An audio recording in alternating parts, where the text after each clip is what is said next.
Hi, Kevin, Mary, Carol, Laura. Hello. Laura.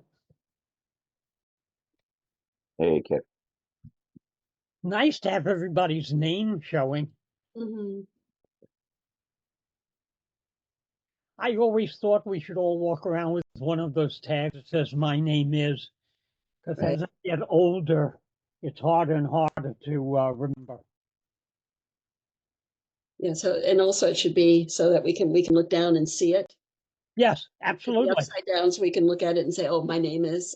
Yeah, or that should be one of the new eyeglasses Right. that Google or whomever comes out with. It should show you the name of the person you're looking at. I paid for that. Mhm. Let's see over here. Are you talking, Carol? I can't hear you. No, I was just whispering to myself. You know, you talk to yourself too. Besides Can forgetting. anybody hear Carol? What was Yeah. that? Oh, Yes, can. I can hear Carol. that's weird. Oh, so you couldn't, Kev? Can't hear you at all. So it's not very important. It's okay. I can hear her perfectly. Can you try muting and unmuting, Carol? No? Do you want me to do that? Yeah, I did that. Did that help? Okay, now there you are. Okay. Interesting. Hi, Mary.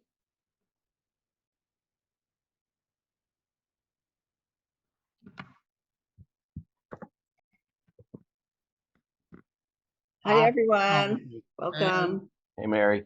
Hi. I have my name plate. In case anyone who doesn't know, I got my name plate. You got it? Okay. Yeah, very clear. You wear that around your neck. This is my souvenir when I was on the school board back in the day. Oh, Nice. And I also have, hold on, I got another memento. Here's my gavel. wow. Okay. Enough of the frivolity. How are you, Carol? I'm good. I'm good. And, you know, just there's that anxiety that rests over our agency because you never know when they're going to tell you that there's no more funding. But until then, I'm going to assume everything's good. Oh, Why live in fear? Yeah, you and a lot of folks. Yeah, I know. Hey, Skip.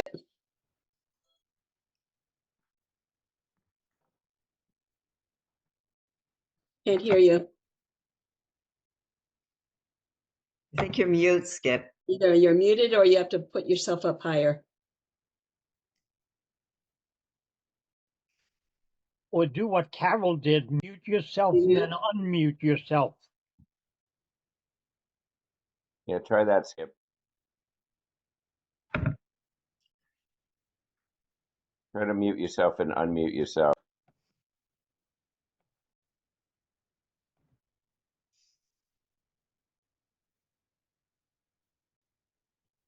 Can't hear you.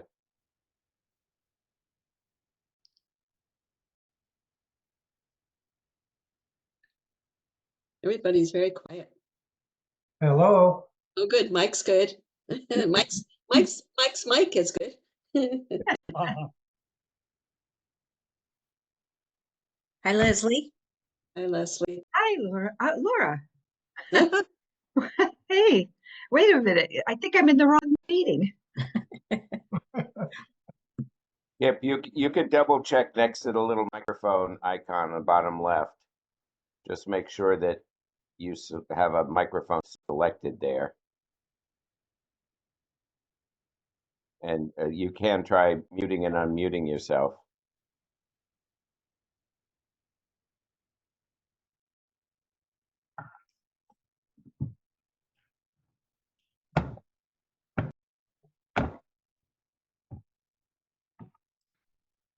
Yep.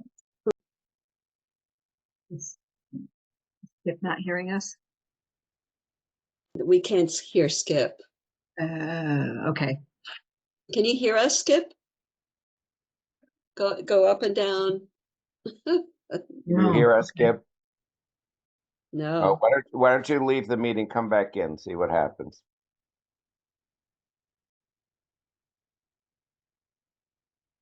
Could be a really short meeting. Yeah.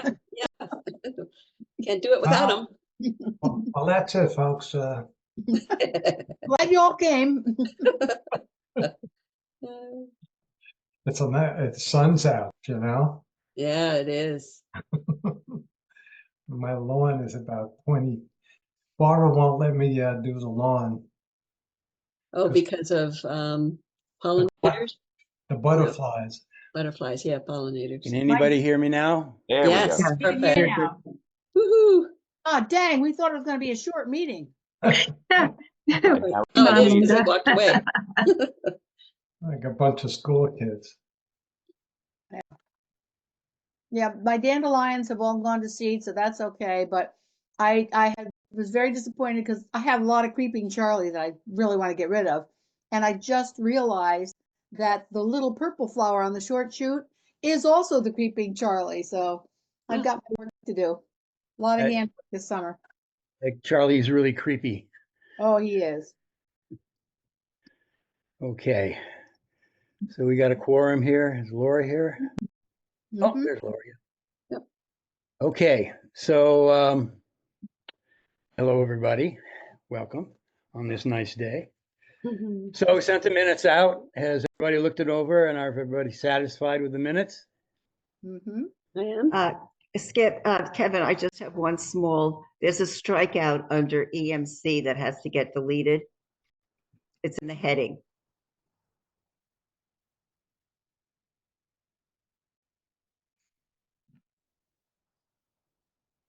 Do you see where I mean? Yeah, I see it. Yeah, it's just a minor thing. Yeah, I'll take care of that right Okay. now. Thanks, Kevin. Yeah. Okay. Well, so maybe you know, and maybe you don't know, but there is a development happening in the village of Saugerties. Part of that village, a tip of it, actually is in the town of Saugerties. So I don't know if we have standing or not, but I thought I'd bring Laura on. She's been researching the whole thing. And there was a meeting last night.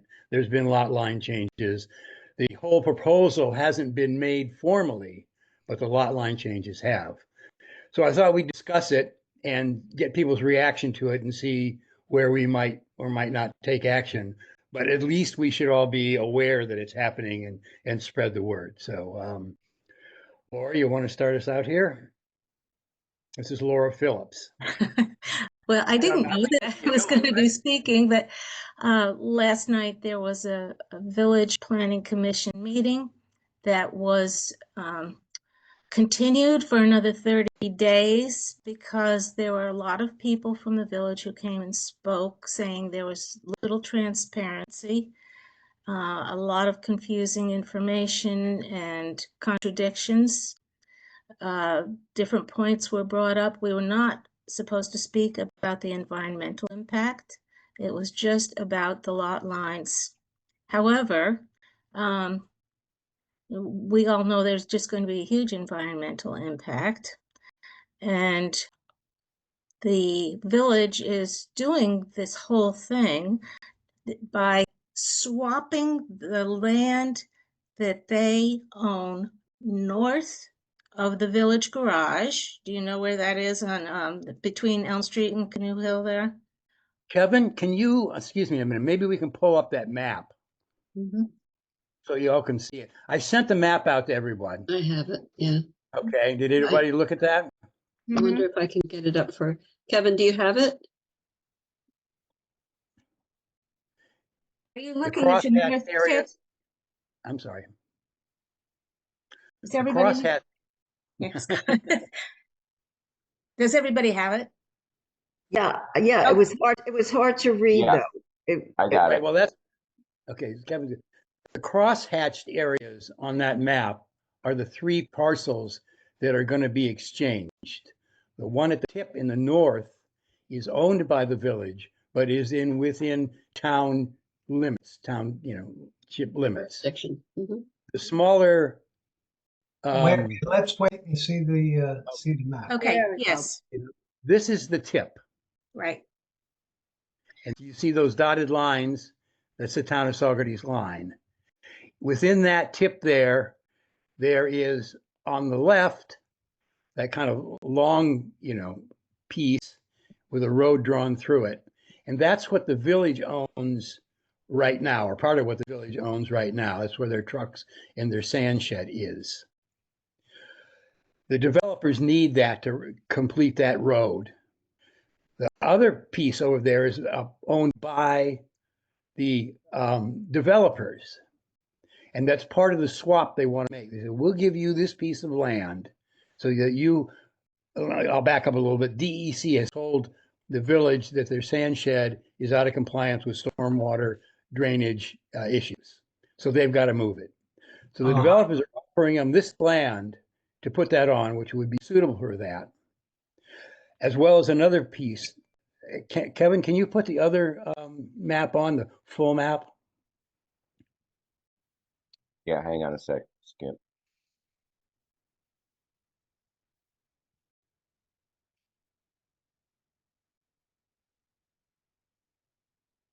These maps are, just preparatory. They haven't actually been submitted as formal proposals to the village. I believe they were submitted with their initial statement and request for lot line changes. That's where I got it anyway. Okay, so there's the whole thing. Now, can people see that okay? Mhm. So what we were just looking at is kind of up in the upper left there, those two pieces. And you can see that across the street from that's Cantine Field. And you can see all the way along there, Elm Street, you see how there's 167 houses in 10.5 acres. There's another crosshatch area, lower middle. That's another piece that's owned by the village that they want. So the swap would be that the developers get that strip and the elongated piece upper left in trade for that larger piece where they can put their sand. And it's been brought both before the town planning board, which Carol can tell us about, and before the village planning board. And last night before I guess the town planning board just okayed it. The village planning board, on the other hand, has extended the comment period because there's so many people who wanted to make comment on it. That's what happened last night. Did you say the town, Skip, did you say the town approved it? Did I hear you correctly? I believe that's the case, and Carol can speak to that. I can speak to that. Do you want me to do that now? Yes. Yeah. So last month, this was brought to us, and it was a lot line revision swap. Basically, it was a pretty simple lot line revision, and did not include the third one, which the village owns. It only included what was in the town, and it was, a easy swap lot line revision because the point was made that they needed to move their they were not in compliance with DEC, if I understood correctly. Yes, that's true. Yeah. So it seemed like reasonable to do that. How that implicates everything else, it didn't seem like, obviously if the village does not approve the plans, I don't know if the developers would still stick to what they've agreed to in this one, but at least right now, the lot line revision is approved. Carol, Now that's for the town, and that's for only that piece in the upper Correct. left. For that little tiny piece. Well, it's a chunk. Yeah. Carol, just for clarification, did the town planning board, was the town planning board aware of what the possible implications of that approval would be? I mean, you said it was like a simple. We were given the full plans to look at, but it wasn't of material significance because we weren't approving the plans. we were approving the lot line revision that could make this more possible. But on the other hand, it doesn't make it absolute. And it seemed like it was important for the shed to be able to have some more land to do what they needed to do. So that was what went through my head, but basically it's a, it's a lawful lot line revision that we made. Just to drill down a little bit on this, what would have been or what are the other options for the village to move the sand and their materials that they have there at that particular property? I don't know, nor was that really a critical piece of our thinking. So, yeah. Okay, thank you, So Carol. let me ask a question. Mhm. Could the planning board have, if they thought that there was a major impact here, called a public meeting? Yes, we could have. That's the complaint that many people have. That really the impacts of this were not taken into account. I'm relating what the Right, what arguments you've are. heard, yeah. And Right, I so guess in my head, it doesn't mean that this plan has to go ahead at all. I'm not sure why that would be. And yeah, I don't think I get. their question is, we would like to make comment why we think there would be impact, to let you know. You're saying you don't see there's any difference, but other people feel I see that way. Yeah. Mhm. so. That's the reason for a get public that. meeting. So, Leslie? Leslie? So, yeah, I was getting to my mute button. Thanks. Yep. Is this the area that has the hiking trails that are associated with Cantine Field that start on North No. Street, or you could start in Cantine? No, No. okay. I know No, the one picture of of it, the Mm. picture of it said these trees are going to be cut. It really looked like it was Right. right in that section. If you look at that, if you look right across, you see Elm Street going into Market Street. Do you see that? And that's where the senior center is. And then past that is Moser Drive. And then across that is Cantine Field. And then where North Street goes up and intersects with Market Elm, that point. Then past that is Canoe Hill. And that leads up to the dog park and where you access the hiking trails. So that's on the other side and up higher. Right. Okay. This land has been, there's been an effort. Oh, sorry, I didn't have my hand up. Okay, Laura? I was just wondering, has anybody researched what the DEC has said about the salt shed? Because I was looking it up on the village minutes. I haven't seen any mention of the salt shed since May of 2023. And at that time, ALSOD said it was no big deal and they would take care of it. I don't see anything about the DEC having actually, other than advise them of anything. Does anybody have that information? I do know that I spoke to someone on the planning board who talked to Kevin Brown, who is a grounds person for the village. And he said DEC had given them notice that they're out of compliance with stormwater drainage requirements, and they have to move the thing. So, well, when was that done? Do you know? I don't know, but that's, that's, you think ask if anybody knew anything. That's what I heard, and that's Kevin's the horse's mouth, basically. Yeah, I think it'd be worth researching. Also, there were a couple of other spots. There was one, it's actually down on the bottom of that map, which is the hatched area is directly across from the village brush dump, which has a lot of land. And ALSOD said last night that the salt shed could not be located on that 10-acre piece because there had been a dump there at one point. They just built some storage units in the back there. So I'm not sure whether they actually applied or whether they felt that it would be a problem. And then the other thing is there are 2 residential pieces of land.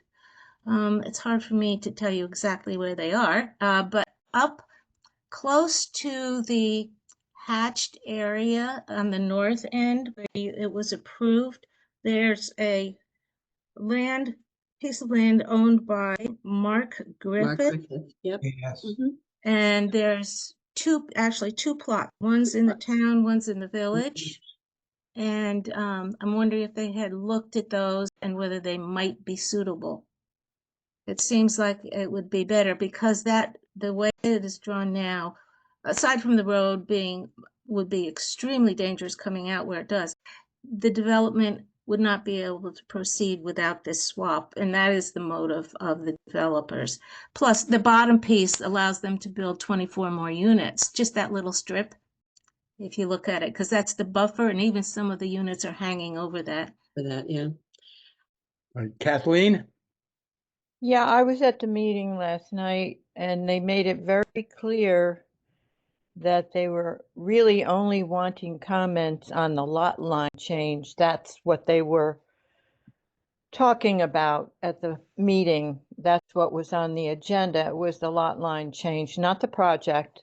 But in spite of that, people did make comments about the project or the proposed project. And the project developer spoke and said there would be a full proposal presented at a future date. And the public would get a chance to comment on it. One thing that interested me was one woman who lives on Elm Street, and I don't remember her name, said that she believed there were some protected species in that area. I don't remember exactly what they were, but she said there were some protected species in that swath of land. And she felt for that reason, nothing should be considered there. Good. No Mary? construction.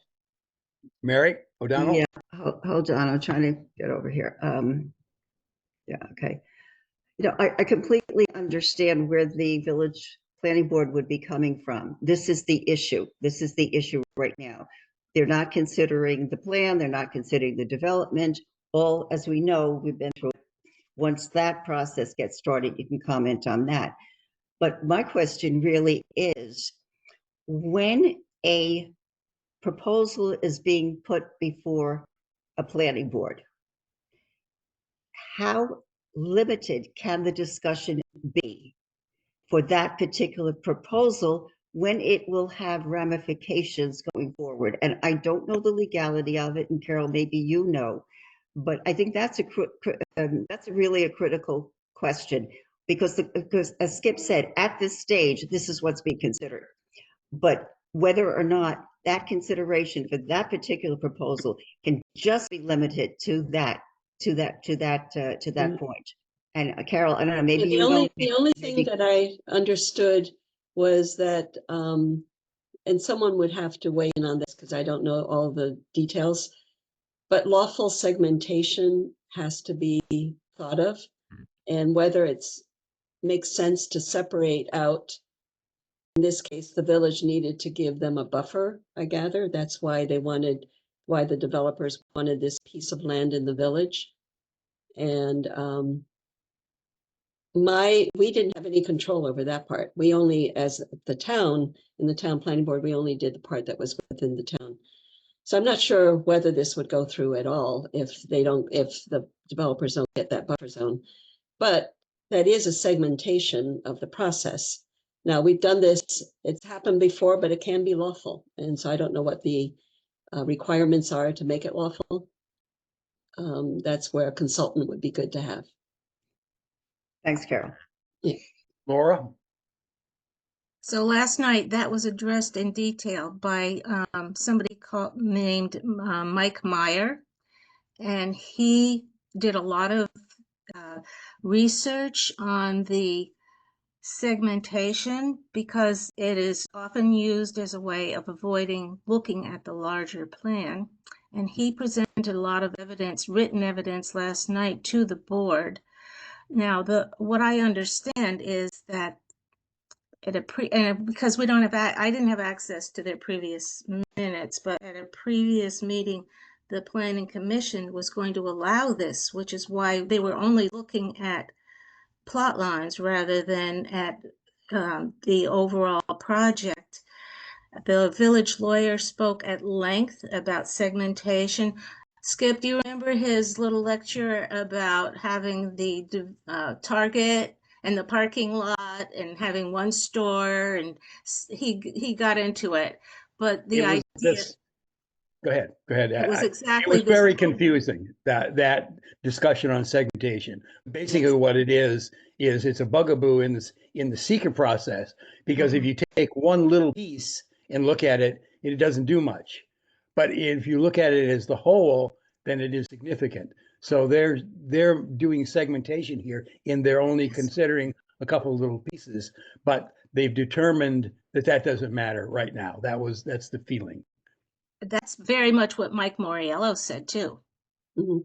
He's the Right. lawyer for the developer. He is developers. very much in favor of segmentation, and he views it as a favor to the village.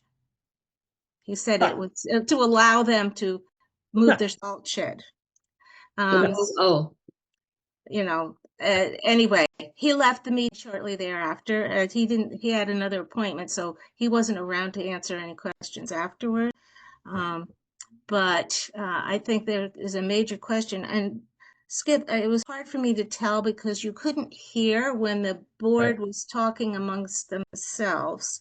But it sounded like Bill Barr was having some second thoughts about whether this should be chopped up in little pieces, as far as, just looking at a small piece of it at a time. And wondering whether they could rescind what their previous, then he seemed to back off. I don't know.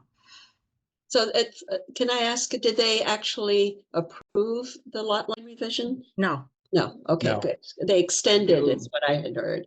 For a the month, public right. Hearing for another month. Okay. Yes. So I'm calling on myself now. So I'm back to the planning board, and in the presentation to the planning board, quote, the applicant is seeking a lot line revision on town-owned property and their property located at the westerly side of Canoe Hill Road. The applicant is currently before the village planning board as well for a lot line revision. The purpose is to develop a 167 unit apartment complex. So in their presentation, they're opening this thing that the reason they're asking for the pot line change is in to help this 167. So even they're admitting right out front that we're doing this. They're not saying we're doing this to help. We're asking for a lot line presentation so the village can change their salt flats. He's not saying that. He's saying they're doing it because it's advantageous to their thing. That's why people think there should have been public comment, because they brought that up. It isn't just a lot line change just because they wanted to do it or because they're helping out the village, as Mike Morelli says. They stay right in the presentation. So that should be addressed somehow. The planning board should, Well, we did know, obviously, because we got the plans, that there was going to be 100, that the developers would like to put in 167 unit development. Obviously, that's huge, and probably, well, I won't know where it goes.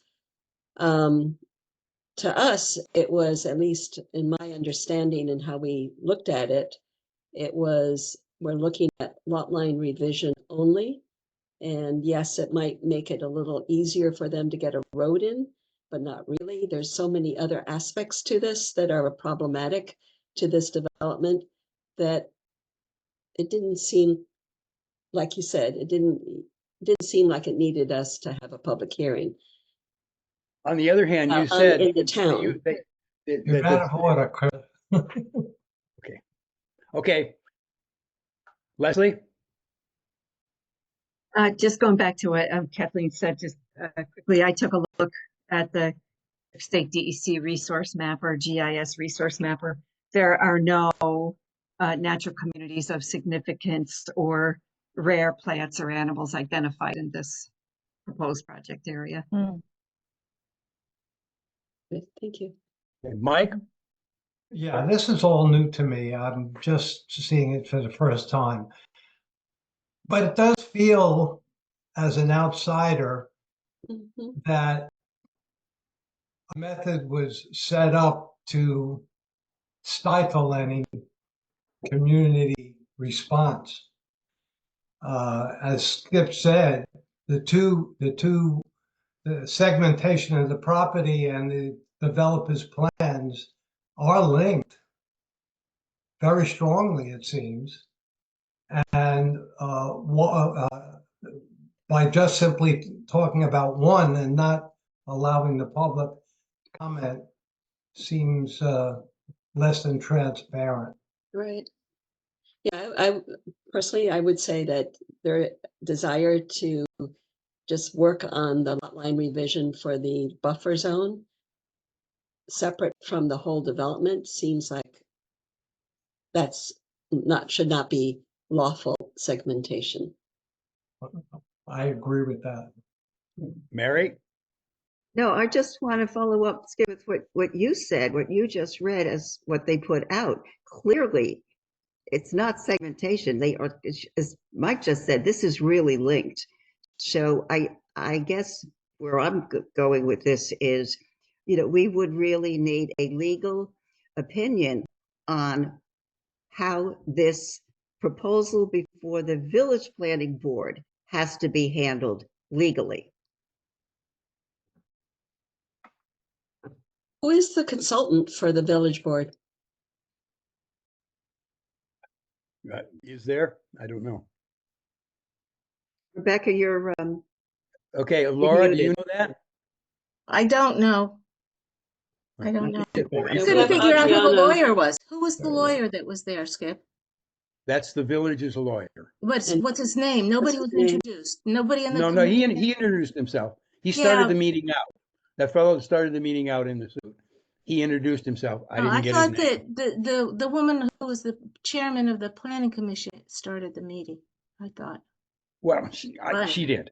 okay. He was the first one to speak and he said, I am the lawyer for the thing. And he described the situation that this was a hearing on lot line change. I do have the exact letter of intent that was part of the village application. This is what they were given in their documents. I have a copy. The intent of this application is to transfer the portion of the village Saugerties tax parcel, blah, blah, blah, blah, located on the easterly side of North Street to become part of tax parcel, blah, blah, blah. I'm not going to read the numbers. The tax parcel currently does not have any frontage on any public road. The lot line change will give tax parcel frontage and allow it to be developed into multifamily residential building lots. So that was the expressed intent of the transfer of lot lines. And in that thing, they're talking about that. If you look on the map, the one in the lower strip, that's what she's talking about. Okay, that makes sense. But I don't know if that's correct. I think that Well, when I said about the easterly side of North Street to become part of the tax, in fact, they're dealing with two different, both of these in this. No, they aren't. They Yeah. have to do it separately because one's in the village Oh. and one's in the town. Mhm. And the one they were dealing with last night was simply that strip at the bottom running along North Street. Running But parallel. I can't get this to you, but there's actually 3 parcels mentioned in this one. I didn't read the numbers out loud. I need to go back and look. Go ahead, and I will look them Well, up. the 3 parcels are the ones that are crosshatched in the. Yes, but the ones up at the top are the town, and they said they weren't supposed to be dealing with that. Exactly, but the one what the swap was Right. for the village's ownership of that strip for the other parcel. So, So that's an interesting juxtaposition, though. You're right in that the parcel that they're going to give the village is in the town, and the part that they want is in the village. So I don't know how to answer that, but they had talked. All I know is that those two parcels, the skinny long one in the village, and then the one up at the left, that goes out into the road, to be traded for the larger parcel where they can put the salt thing.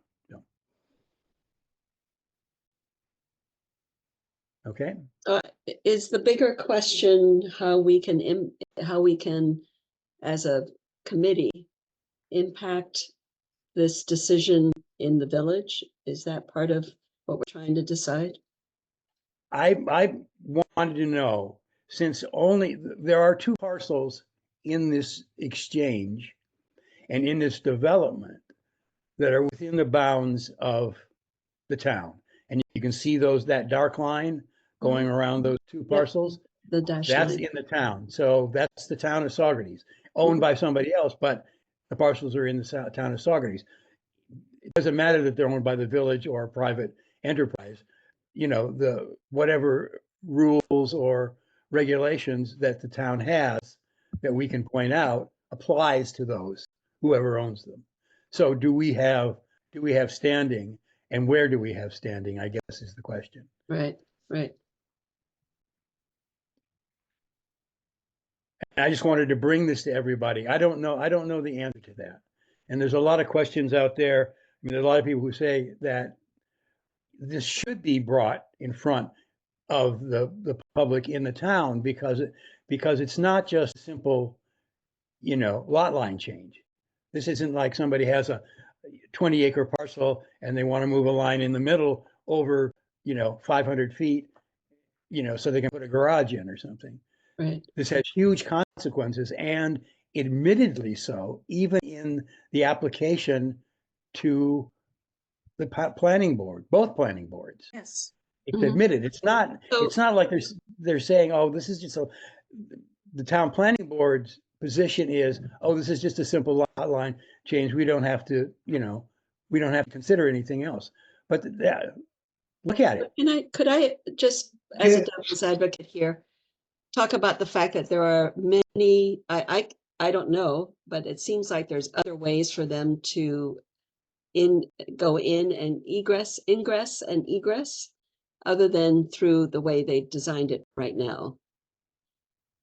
And is this, you said that they don't have any land on a street? Does it not look like they Say do? that. Somebody did. I don't know who said it. Well, look at it.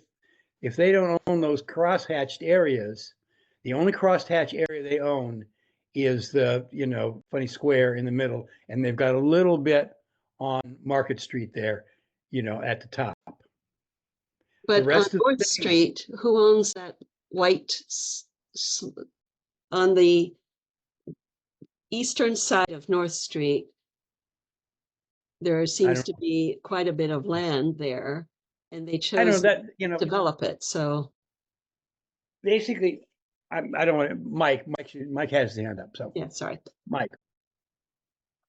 In the end, will there be any town land if a development is put forth in that development? The answer to that, it's within town borders. It's just switching hands. The town doesn't own any of it, but it's within the town borders. And within the town borders, Well, two entities are switching okay, parcels. it's not town land, but No, No, it's in the but town. but it will, but there will be part of it that will be within the town. Yes, you look at the lines, Yeah, the dark okay. lines. So those two parcels, the larger parcel and the one up to the left, all that's within the township of Well, Saugerties. then I Yeah, would that's think, true. I would think we have standing. ending, yeah. Okay. We have to, and then I start to think about things like buffer zones, tree removal, all those environmental stuff that we are in charge of. If it's part of it is within the town, I think that a town CAC has standing. Right. to advise. Yeah, I would think so too. Okay. So, Maybe oh, Laura, I'm Laura, and maybe I'm giving us too much power, but I think it's true, but I wanted to bring it up to discuss with everybody, yeah. right? So That, I'm not, sorry, I thought you were done. You So want- I'm not weren't you done, familiar. Mike? Did I interrupt you, Mike? I'm sorry. no, I'm good. Okay, okay, great. What the developers have submitted to the village is the full environmental assessment form Hmm. with this application for lot Excellent. line changes. okay. Mhm.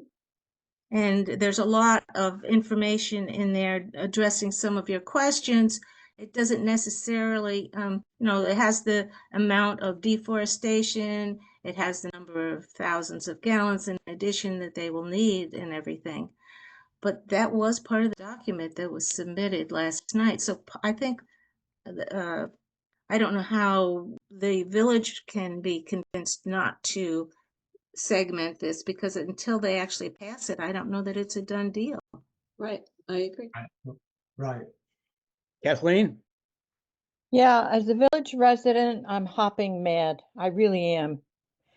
Number one, what is the consideration about water and sewer? We have already talked about issues about protecting our water supply. And we just applied for a grant for a wastewater treatment plant study for the Glasgow wastewater treatment plant, which is about 40 years old, and a lot of those components are going to have to be changed. And is it going to be able to handle growth like this? Obviously, if they're in the village, they're going to have village water and sewer there. So, but the fact that they're doing this little kind of sneaky thing with the lot line changes gives me the impression they're planning on going through. Otherwise, why would they go to the trouble? It's a done deal. Nope, Okay. it's not. Regardless of how many roadblocks we try to put in the way, it's going to be a done deal. Nope. And I'll be very surprised if it doesn't work out that way. But I don't like the way they started this. I don't like it at all. That's why they're claiming this is only a lot line, the first initial thing, and that it will have to go through the secret process once the full, project is presented to them. But we'll see if that's true. Mary? Yeah, no, what Laura just read, if they have filed an EAF for the lot line change, we are already going into secret. Carol, you well know this. Mhm. We well know this because of our involvement with Winston Farm. Right. If they put in an EAF for the lot line change, No, that's not the lot line. Is that what you said, Laura? That was just for the lot line? yeah, That was a lot No. line revision. No, lot line, I can shed some light on this. I Yeah. talked to Bill Barr about that. He said that they entered these plans and the EAF, but it just confused the thing because they didn't need that and they didn't want that. Right. So yes, they did it for the whole project and they did a picture of the whole project, but the board was trying to ignore that and it just confused the situation because that's not what they were considering. okay, That's what- question. On what premise did the village board say, we don't want this? In other words, what legal document or what legally allowed the village to say, no, we don't want this? We don't want what? We don't want to say the EAF is for the lot line change. We just, for the whole development, we just want it for the, Because it was extraneous. Bill said this was extraneous. Why they gave him to, he didn't know. you know. Because they were considering the lot line change and not the project. The EAF was not directed to the lot line change, but at the project itself. And so it was not relevant to what the planning board was considering. But somebody did say that it was for the light line change. Am I being, That's not true. no? That's not true. Okay, so the Not E, according to the information that I have. well, I If think somebody we else need a knows little, something else, no, I think we need a little clarity on this. I have a 30-page document that I picked up at Village Hall, which is the EAF is attached to. I went in, they gave it to me on Wednesday of last week. It has the official village stamp on. Mhm. And But the that, EAF, Maybe it was a mistake, but it's there. yeah, and but it's also for the whole project. So Could it be. is, they jumped and and right. and I think the village was right to ignore it at this point. It has nothing to do, but the way they can go ahead is to say this buffer zone, we can't do a lot line revision and give you the buffer zone. That's unlawful segmentation. Uh-huh. Because they can't do their project without that buffer zone, I gather. Right. So to me, I don't know what the lawyers presented at that meeting. I'm sorry I couldn't be there. But my understanding is that that would not be a lawful segmentation to pay attention to a lot line revision that the project would need in order to proceed. I think that's a really strong point. Mhm. So getting back to what our role is, are we on board that because it does affect the town Mhm. property, that therefore we do have a responsibility and obligation to become involved in this as a CAC? I mean, I think that's where I hear we're going with this. Yeah. It seems to me that because it's within the boundaries of our township, Yeah. that we should address What it. does CAC stand for? What is the acronym? Conservation Advisory Commission. Okay. And our charge is to bring advice on environmental matters to the town board. So would So you? we might not be, when they talk about zoning and stuff like that, Right.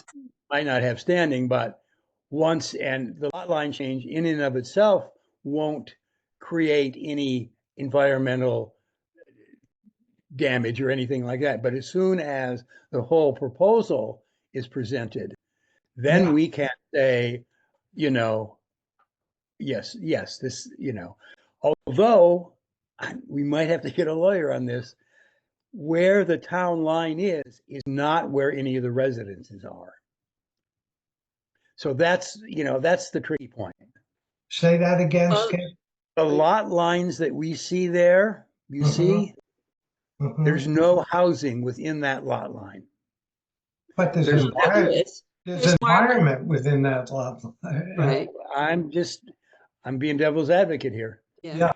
Yeah, It has nothing to do with But the there is, housing. I mean, there is one house, Mark Griffith as a house. I think it's on the town side, but it may not be.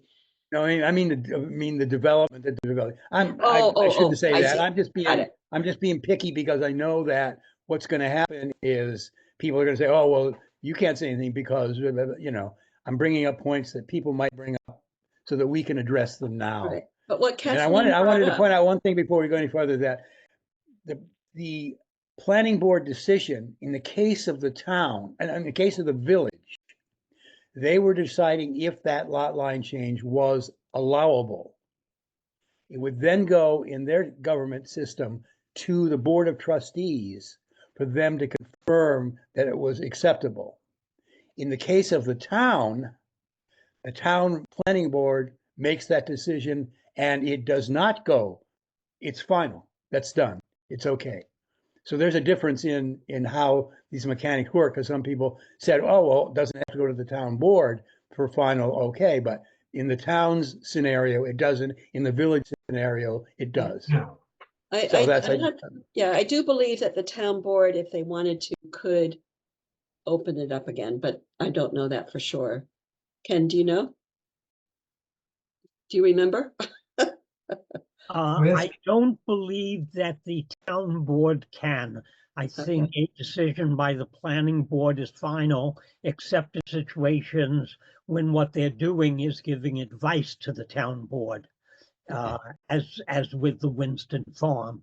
But if something is in the planning board's domain, the planning board decision is final and cannot be overturned by the town board. Thank you. Jeez. Karen, do you have any further comments on this whole thing from a standpoint of the planning board? Are We have you two other people that have their hand up. Why don't we get these people that have their hand up, and then I'm very interested to hear what Ken has to say. But we got two Okay. people ahead, so let's. Carol, Oh, I already said it. Bring my, okay. Linda, Yeah, even though the development itself takes place within the village, there is an impact on the town. Look at the roads, 160 Mhm. Yep. buildings or, apartments. That's at least 160 cars twice a day feeding out into the town. So you've got that. And I don't know, I've never been part of this before, but what, if any, influence could we have on the development? Because, people are going to say, those that are for it, there's a housing shortage. We need more houses. these So- are not going to be low. These are going to be market. They don't need any pilots. They don't need anything. These are going to be market based things. They're going to be Right. very expensive. But where is there, or is there any input into saying, we don't want 160 of these?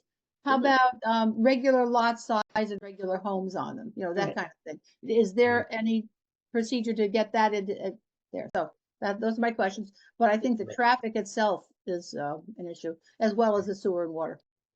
Okay, so let's have Ken comment on the planning board's position, and then we'll get to Laura. Okay. I do have some thoughts on it. One, I agree with the statement that since this is going to be so close to the town property across the town line, it is going to affect the town. And given that, it seems to me the planning board should have looked at that issue. It's not a simple lot line revision because it's a piece of a larger enterprise. Whether they wanted to hide it or not, they could come to the town planning board and simply say, we want to do this, and then later in the future, they could go ahead and do the rest of it. I think that really would be segmentation, but they made it very clear what they want to do in the larger picture. I mean, they did the EAF, whether it was a mistake to give that to the village or not, they went ahead and did it. So it becomes very, very clear that this is their ultimate or maybe penultimate desire, and being so close to the town village border, it's going to have an impact. Certainly, traffic is one, but there could be many more, and that wasn't looked at. And I think it should have been looked at much more clearly. The other issue that I think may not be a legal one, but I think we ought to take cognizance of, is that a lot of development has been taking place in the village rather than the town. We know on the Esopus Creek, we know on North Street, a lot of Same developers as North Street. This is the same developers in North Street. Yeah, I understand that. Okay. All of these are going to be using water from the village. And if the village approves it, then they are in essence saying you can have the amount of water you say you're going to want or need from us. At some point, that is going to impact the amount of water that we get from the village and the price we pay the village. Because if they keep using more and more of it, there's going to be less and less of it for the town, or the price will go up because we'll be in competition with all these new developments. So every time a development comes up for the village, there is a secondary involvement of how that affects the town. And Mike Tiano and I have been saying it for a long time. Look at how much water is being used. Look at how much we are getting. We'd like more. Look at the price. And if they keep approving new things that we have no say in, it's going to affect us indirectly in that way at some point. Now, the other thing everybody should know is, remember there was a DEC program for a source water protection program?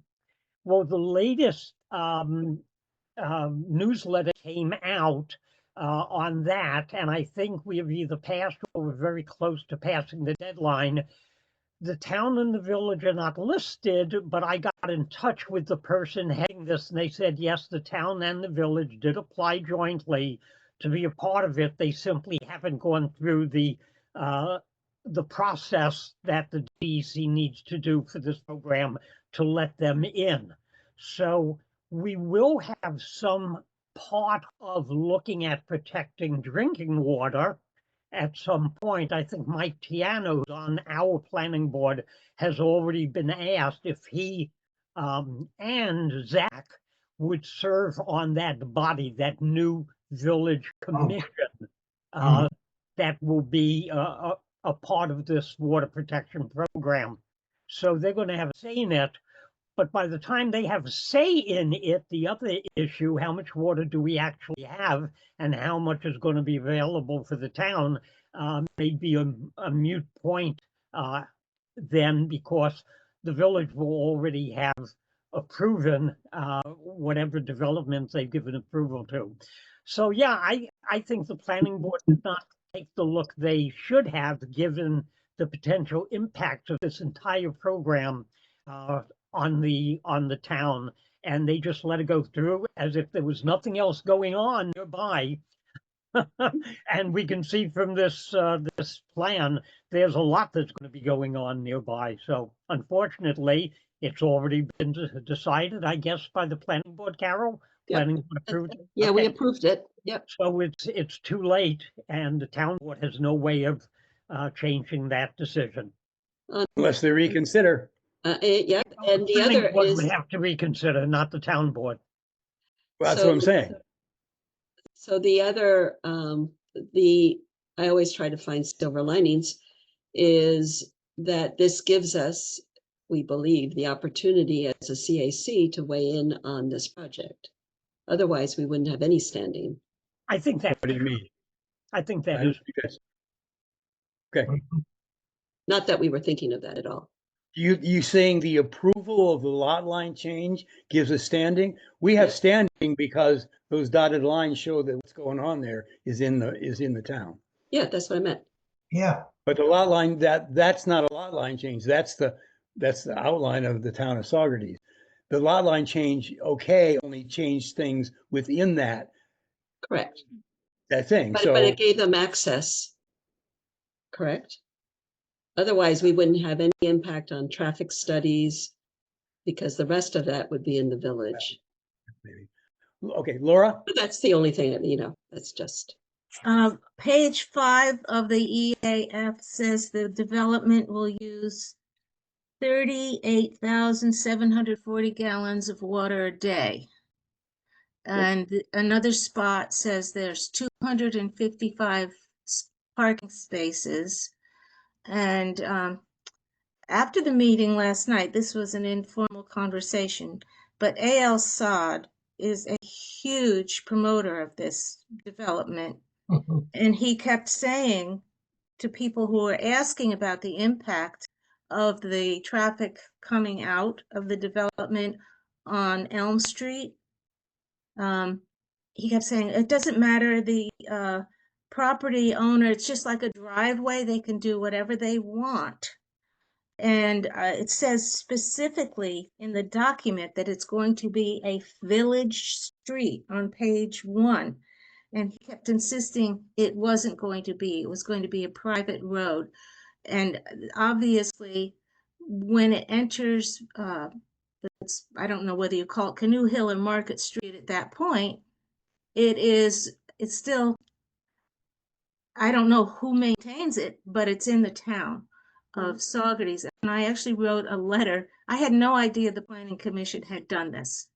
And last week I wrote a letter to Fred and to Peg now and to Leanne Thornton, pointing out that the town better be aware of what was coming up. I think they were aware because I didn't even get an acknowledgement that I had sent the email. Carol, do you have your hand up because you want to speak again? Oh. No, I'm sorry. Okay, I Leslie? did want to Leslie? just say that we obviously have some standing in water, sewer, and traffic. So I think Right. that we as a CAC could weigh Okay, in. now we're now, again, the things we're talking about, the EAF and all that, that does not have to do with the lot line change. So we're really kind of getting Right. ahead of ourselves. Not that Right. we shouldn't discuss this stuff, but, so Leslie? Yeah, I just want to wrap back around and this is related to a comment that Linda made is, regarding the number of units and that put them on normal size lots. However, this is an example of cluster development, and this kind of development has significantly less impact than if you were to take all these, I think it's 164, 167, take each one of these units and put them on a normal size parcel. So we should be encouraging when development happens that it is cluster development. And this is just an example of it. Yeah. Thanks. Mary? Yeah, just quickly. If the planning board, the town planning board made its decision. If the planning board did not have sufficient information, is there not a remedy whereby the planning board can reconsider? We had all the information. We had the all EAF. all- We had the wait, plans. you had all the information regarding what the impact would be on a proposed development there? Not impact. We had the information about the development and the EAF and a letter from their lawyer, Moriello, about why it was considered a lawful segmentation to consider this separately from the development. Okay, so you answered my question. You had sufficient information, so there would not be a remedy saying, okay, I'm thank not you. sure if that would be the way to. Yeah, no, thanks. take it. Okay, Yeah. thank you. Linda? All right. Ken mentioned the DEC drinking water program. I did look that up. On May 14th, they released the framework and it's open for public comment. So if anybody wants to look at that, I can send you the link, and the public comments are accepted until June 25th, as well as there is a webinar on May 28th to present the updated framework. So if anybody thinks that's going to be relevant or not, I can send you the link to look at that. Ken, since you're involved in this, will you check that out, please? Ken, are you still here? Yeah, I am. I was just unmuting myself. What would you like me to check out? I did see that. Yes, it was in the newsletter, all that information that Linda just gave out. I'd be happy to send the newsletter to you, and you could distribute it to the other members of. Didn't she mention a webinar? Yes, there's a webinar, and they are taking suggestions. They also have examples of counties, towns and villages that have bought into this program, and they have a couple of them up where you can see the details of exactly what those towns and villages have worked with the DEC that they're now doing or going to do. So it's very comprehensive with examples, videos. You could see what others are doing, and we are going to be a part of it. I was told, even though our name isn't listed, the town and the village jointly. So I was just thinking that you could attend the webinar and see, confirm what, because you seem very concerned about us being a part of that. Yes. So maybe, joining the webinar might give you more information you could bring back to us. Sure, be happy to do that. Yeah. Okay, I'm already signed up for the webinar. So yeah. So you're going to do it. So that's great.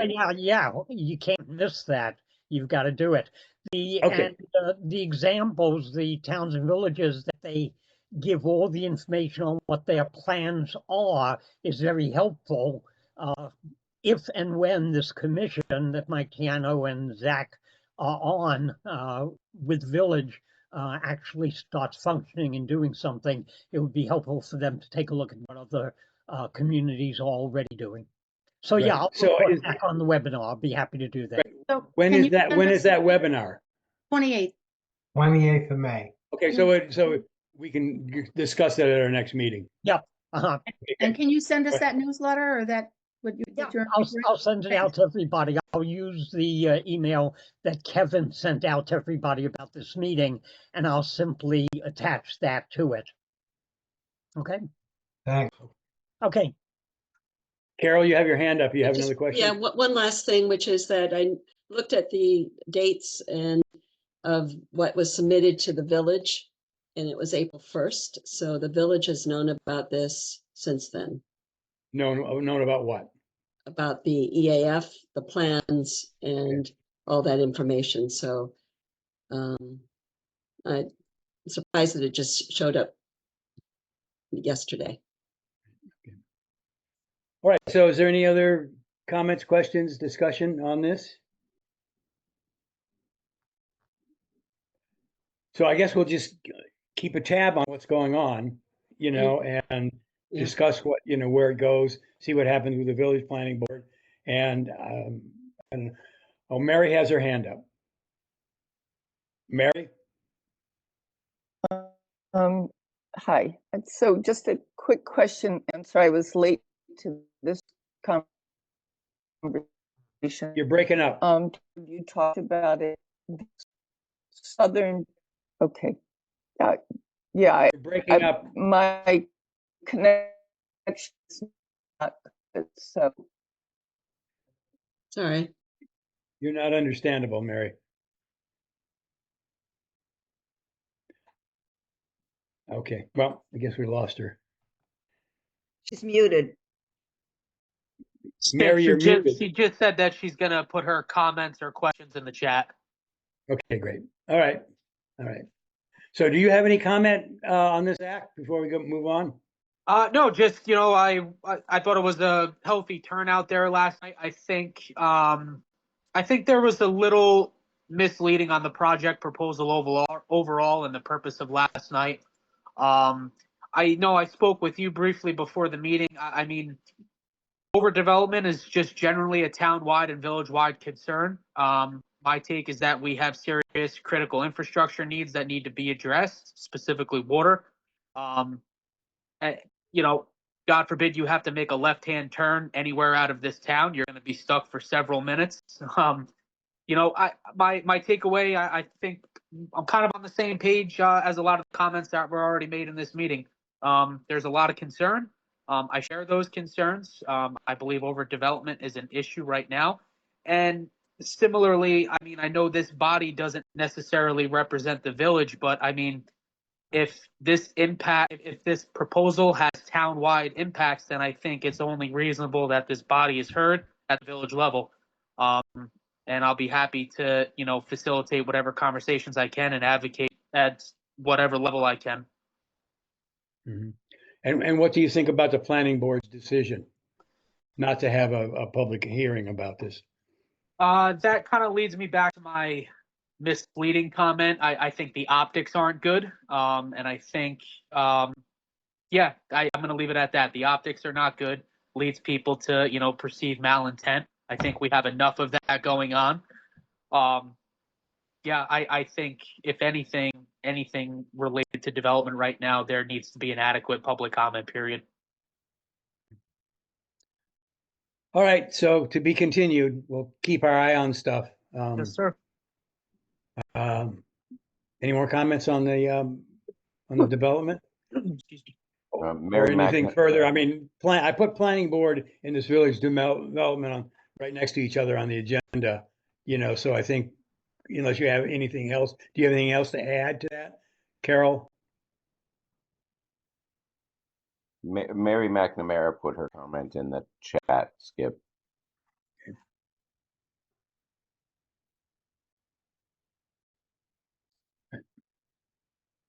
Okay, so we'll move on now. So we got the Climate Smart Task Force.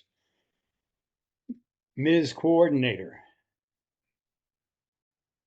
You're muted, Ms. Coordinator.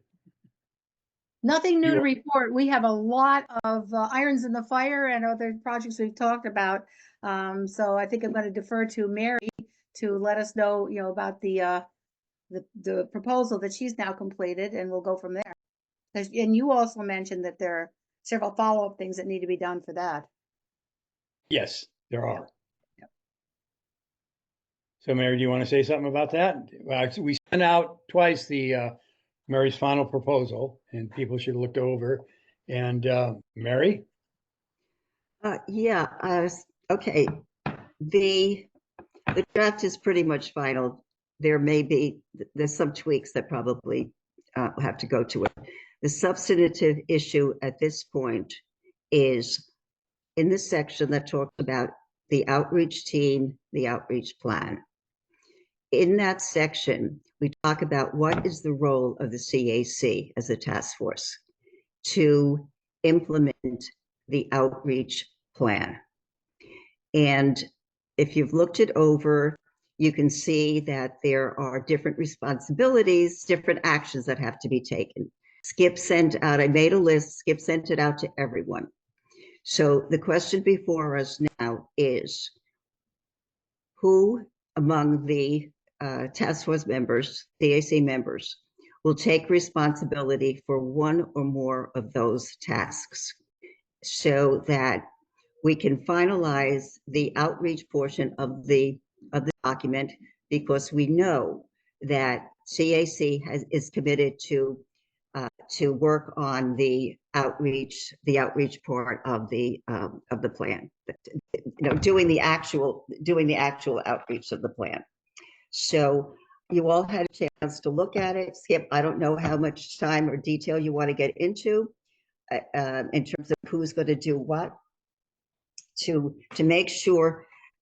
Obviously, there's two parts to the outreach. One is making the draft available to the public for comment. That's one piece of it. And the other piece of it is the role of the CAC when we get all the comments back, compiling those comments, discussing those comments, incorporating comments before the draft goes to the town board for its consideration and adoption.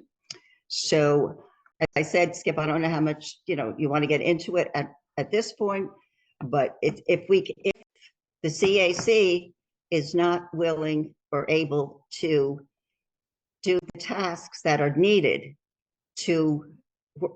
for the outreach plan, then we got to change the outreach plan. I mean, because it's not going to work. So that's really the question before us. Right. So did everybody look at those tasks? Mm-hmm. Right. So is anybody willing to take on it seems like maybe a couple of people as a team, that might be a good way of doing this. So, Leslie? Yep, I'm willing to take tasks number 1 through 3 and to work on a work group for number 8. All right. I've done Anybody else I've got on some board here? experience compiling public comment, quite a bit of experience, unfortunately, but Anybody on? If I may just see if I understand correctly, you'll compile the comments for review and discussion, right? I said I would Number 8. work on a team to do that. Okay. I don't know how many comments to expect. I probably expect not very many of them, but I'm happy to help with that. And if I'm the only one doing it, then I'll do it. But I'd like to work with somebody if possible. And I'm happy to do number 1 through 3, email Mike Campbell the draft, prepare the announcement text for social media, and email Anastasia to post an announcement on 23, and to work on compiling the comments for review and discussion. Good. Linda? This is Ken. I'll be happy to work with you on number 8, and we can set up a Gmail account, appropriate Gmail account as well, or we can use my Gmail account because I don't use it anymore. Okay. Yeah, I think it would be really good to have, when you post the draft for comment, to have at that point, maybe a, CCAP at Yep. Gmail, or community comment at, Gmail, so that it's, really clear that where it's going. I know Linda set up a Gmail account for the cafe. So, okay, so that's. Four So- and five are pretty straightforward. I mean, that's just Well, sending an email. I got my hand up here. Okay, Linda.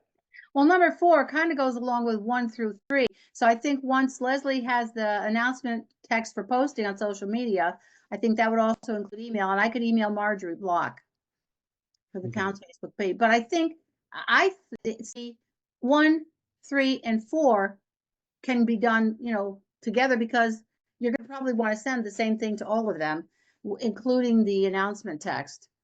So that's how I saw it, but I would be glad to do number 4 then, but I would like to do it after the announcement text is available. Okay. Okay. So we got Leslie, Linda, and Ken working on basically 1 through 8, right? And if you want me to set up a Gmail account, thank you for that hint, Mary. I can set up a Gmail account for us, but talk to you guys about what, because I know your offer, Ken, was to use yours, but I agree that it should probably have our name on it, so people don't think, who's this Ken guy that I'm emailing, Yeah. Okay. So So it's in the okay. Okay, go ahead, Mary. I'm Leslie. Yeah, so you can add number 4 to my tasks. Okay. Contacting Zach. And so Linda's going to take number 5 through 7. Where did you hear that? I thought you just said that. Yeah, I mean, those are just emails. I'm emailing Marjorie. Hey, you know what? You volunteered me for number 4. I'm volunteering you for number 5 through 7. I didn't volunteer you for Go anything. fight among yourselves. Go. You said you were going to do 1 through 4, 3. right? Oh, You 1 guys through have got them all 3. done. Okay, all right. And you said you would you'd email Marjorie Block. I'll email Marjorie. That's number 5, and I'll set up a Gmail account. Okay.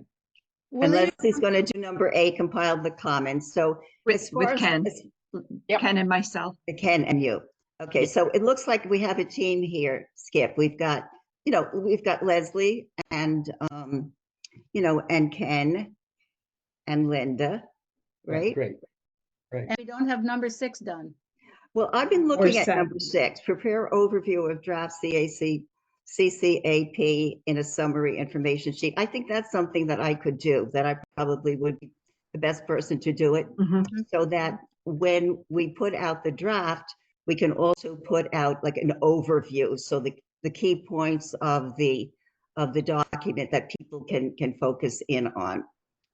So are you saying that we probably shouldn't do all this emailing until we have that to attach to the email? Yeah, let's talk about process now. The first question was who's going to do what. The next question is, what is the process going to be? Yeah. Number 1, we can't do any of these tasks until we have the final draft, and which there's some housekeeping issues that have to get done in terms of the page numbers, which I have an issue with that. I have to my Word is not allowing me to, as it usually does. I can start my page numbers on number 3, but anyway, that's my problem. I'll figure that one out. So that has to be done. And I think, is that the only glitch? There was something else that I had to work on, just mechanics, housekeeping stuff before we send it out. Oh. Okay, that sounds good. Leslie? I just only got to review that this afternoon, and I sent you a markup. It's just minor stuff. So, but it should be in your inbox now. Okay, so I can incorporate that. And I know Linda was going to try and take a look at it, and anyone else. I mean, it's not done until, if there's still more time, if another week or so, if people still want to go through it. I just want to get it as clear and as correct as possible, so we don't run into that. Okay. A great job, Mary. Really nice. Well done. Thank you. Okay, now the other part of this is, and this is really important, As you know, we got that table 1 and we got the methodology. Those 2 pages came directly from Ulster County. I had nothing to do with them. I don't know what SP means. I don't know what fugitive means. I don't know what a lot of the terminology within those 2 pages. I contacted Ulster County. We are setting up a Zoom meeting with the folks who actually worked on that methodology. And I would like as many of you as possible can please attend. It's scheduled for this Monday, the 19th at 3 o'clock. And it's going to be Zoom, but it's going to be through Google Meet, but we can also do it on the phone. Because I didn't have the Google Meet app, I just downloaded it, but we can also do it on the phone. Because I don't want us out in the public and not being, really as conversant as we can be on some of the terminology, which I am not at all conversant on. I have zilch. So if you can make it on this Monday at 3 p.m., just email me. I'll send the information to the county and you will get the appropriate link either to do it, via Zoom or on your phone. So, and that would be really, really important. And I hope a bunch of you can come and some people can take notes. And before the meeting, I think would be really helpful too, if you took a look again at that table that's in the document, and if you take a look at the section on methodology, and kind of scratch your head and say, well, what does this mean? What does that mean? Carol, I hope you can make it because you speak that language. I don't speak that language. I couldn't understand the methodology at all. I was like, no. And I also have an email into Stephen and Elizabeth. I know they're in Ireland, but if hopefully they're back, because Stephen is very, I think he would be somebody who could really be, very helpful in getting a better understanding of those two pages. Any questions so on I would that? I'm definitely going to try to be there on Monday at 3. I do have a rep from Albany coming the next day and that I was going to prepare myself for, but this is of interest. And we did talk about this a little bit when maybe it was just you and me and somebody else, but anyway. Yeah. All right. okay, I have a question. Linda? Yeah, we got this team put together to do this stuff, all this stuff. But who's going to post the draft on the town's Facebook page? Oh, no, sorry, let me go back up. On the town website and the Climate Smart website. The town website, when you contact Mike Campbell, he will post it on the town website. Okay, got it, because it's said again in number 4. So Mike Campbell is the town website, then in 4 it says contact Zach to announce that the town boarding, it's available, blah, blah, blah. Okay, got it. Yeah. All right. And I'll post it on the Climate Smart website. I will post it. I don't know if I put that on here or not, but I will do that. So now we're dealing with the second section, and then send special announcement of CAC meetings. Send them to where? To 1 through 5. So in other words, once we get the draft out there and we've got the comments, we got all the comments, then we've got those comments, then the process then would be for the CAC to vote. We say at least 2 of your meetings, our meetings, to discuss it and discuss the draft, let people know about the meetings and get comments there. Am I answering your question, Skip? Yes, but where do we do that to get those people to come? It says send the announcements, but where do we send those? To 1 through 5. Mike 1 and through 5. Aisha, social media, 1 through 5 Oh, above. we're saying 1. No, in So other it's words, just where we did 1 through 5, then we Yes. just say, it seems like a pretty straightforward thing unless I'm not understanding it. hey, we're So, gonna so have what we do is we announce it 1 through 5. These are our media contacts. Okay, 1 through 5. So now we're all done with that. They've all looked at it. And now we want to let them know, hey, we're going to talk about it at one of these meetings. How do we let people know we're going to talk about it at one of our meetings? 1 through 5. Mike Campbell says, puts an announcement out, come and, find out about this climate, this community climate action plan, Margie, everybody, all 1 through 5. So that's all, that's done. Number one, on the second section is done through doing 1 through 5. So that's completed. Is that what you're saying? No, what you're No, saying there's is two processes here. There's 2 processes. Right. One process is, okay, folks, out for your comment is a draft community climate action plan. It's here, it's there, And we want to get your comments, and this is the email where you send it. So that's out there for whatever length of time. That's all out there. Then the next step in the process is the CAC is going to now have devote its meeting to the draft. And the comments that we see. Yeah. So, and how are they going to know it? Again, Mike Campbell is going to say, come to the CAC meeting, such and such a date, learn about the community climate action plan. And that again will go out to each of the 5 media contacts. So then people will come to one of the CAC meetings and they might have questions, they might have more comments, whatever. It'll be a discussion. Is it making sense? Okay, so we're going to resend and say, okay, now it's time to come to our meeting. Yes. To the people we said, okay. Yeah, you've had a chance to look at it. You made comments. Maybe you have more questions. Find out more about it. So yes. Okay. So somebody want to do that as a follow-up to the others? Seems like pretty straightforward. We got a ways to go, I think, to get there. Yeah. Okay. My assumption. Okay, so my assumption was, but I could be assuming incorrectly. My assumption was whoever did the first 1 through 5, when it comes time for our meeting, they'll just say the day and the time of the meeting and find out more and love to hear from you and all of that good stuff. Well, once you guys get that other stuff done, then you can discuss that then. Okay. Okay. All right. Any questions? Anything else? Okay. Thank you. So thanks for stepping up. I just put a question in the chat, which is the numbered list. Where is that, Mary?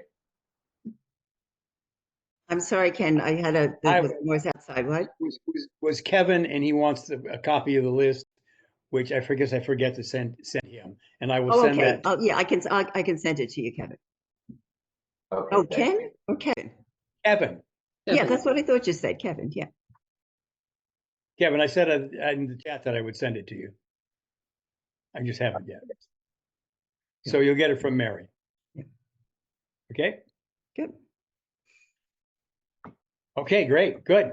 On our way. Mary's done a great job doing this, and it's really great that she has your support to see this through. Because without that, that follow-up, then it's for naught. It's So this is really great. This is really good. Just one final comment. In the best of all possible worlds, it would be great if we could all go to the senior center and have a big thing about it, and do like a solar Sargades thing and all of that. But my sense of it from the discussions we had at previous meetings is that the CAC will play a role, obviously, but a more limited role. So I hope you're all comfortable with this. But if anybody wants to do a big shindig at the center and put on a show, that would be, fine too. But I think what we have now is doable, and obviously it is. So. Any more comments? Okay, leachate update. I'm sorry that Mary is offline I actually here. called in. Oh, you did? Okay. I'm on the phone. Okay, so Mary is actually here, and she can tell us, obviously the town didn't want to send our letter in because of possible problems with, their ongoing discussions with the DEC. But what happened is there's a company that offered kind of a unique solution to getting the PFAS out of the water.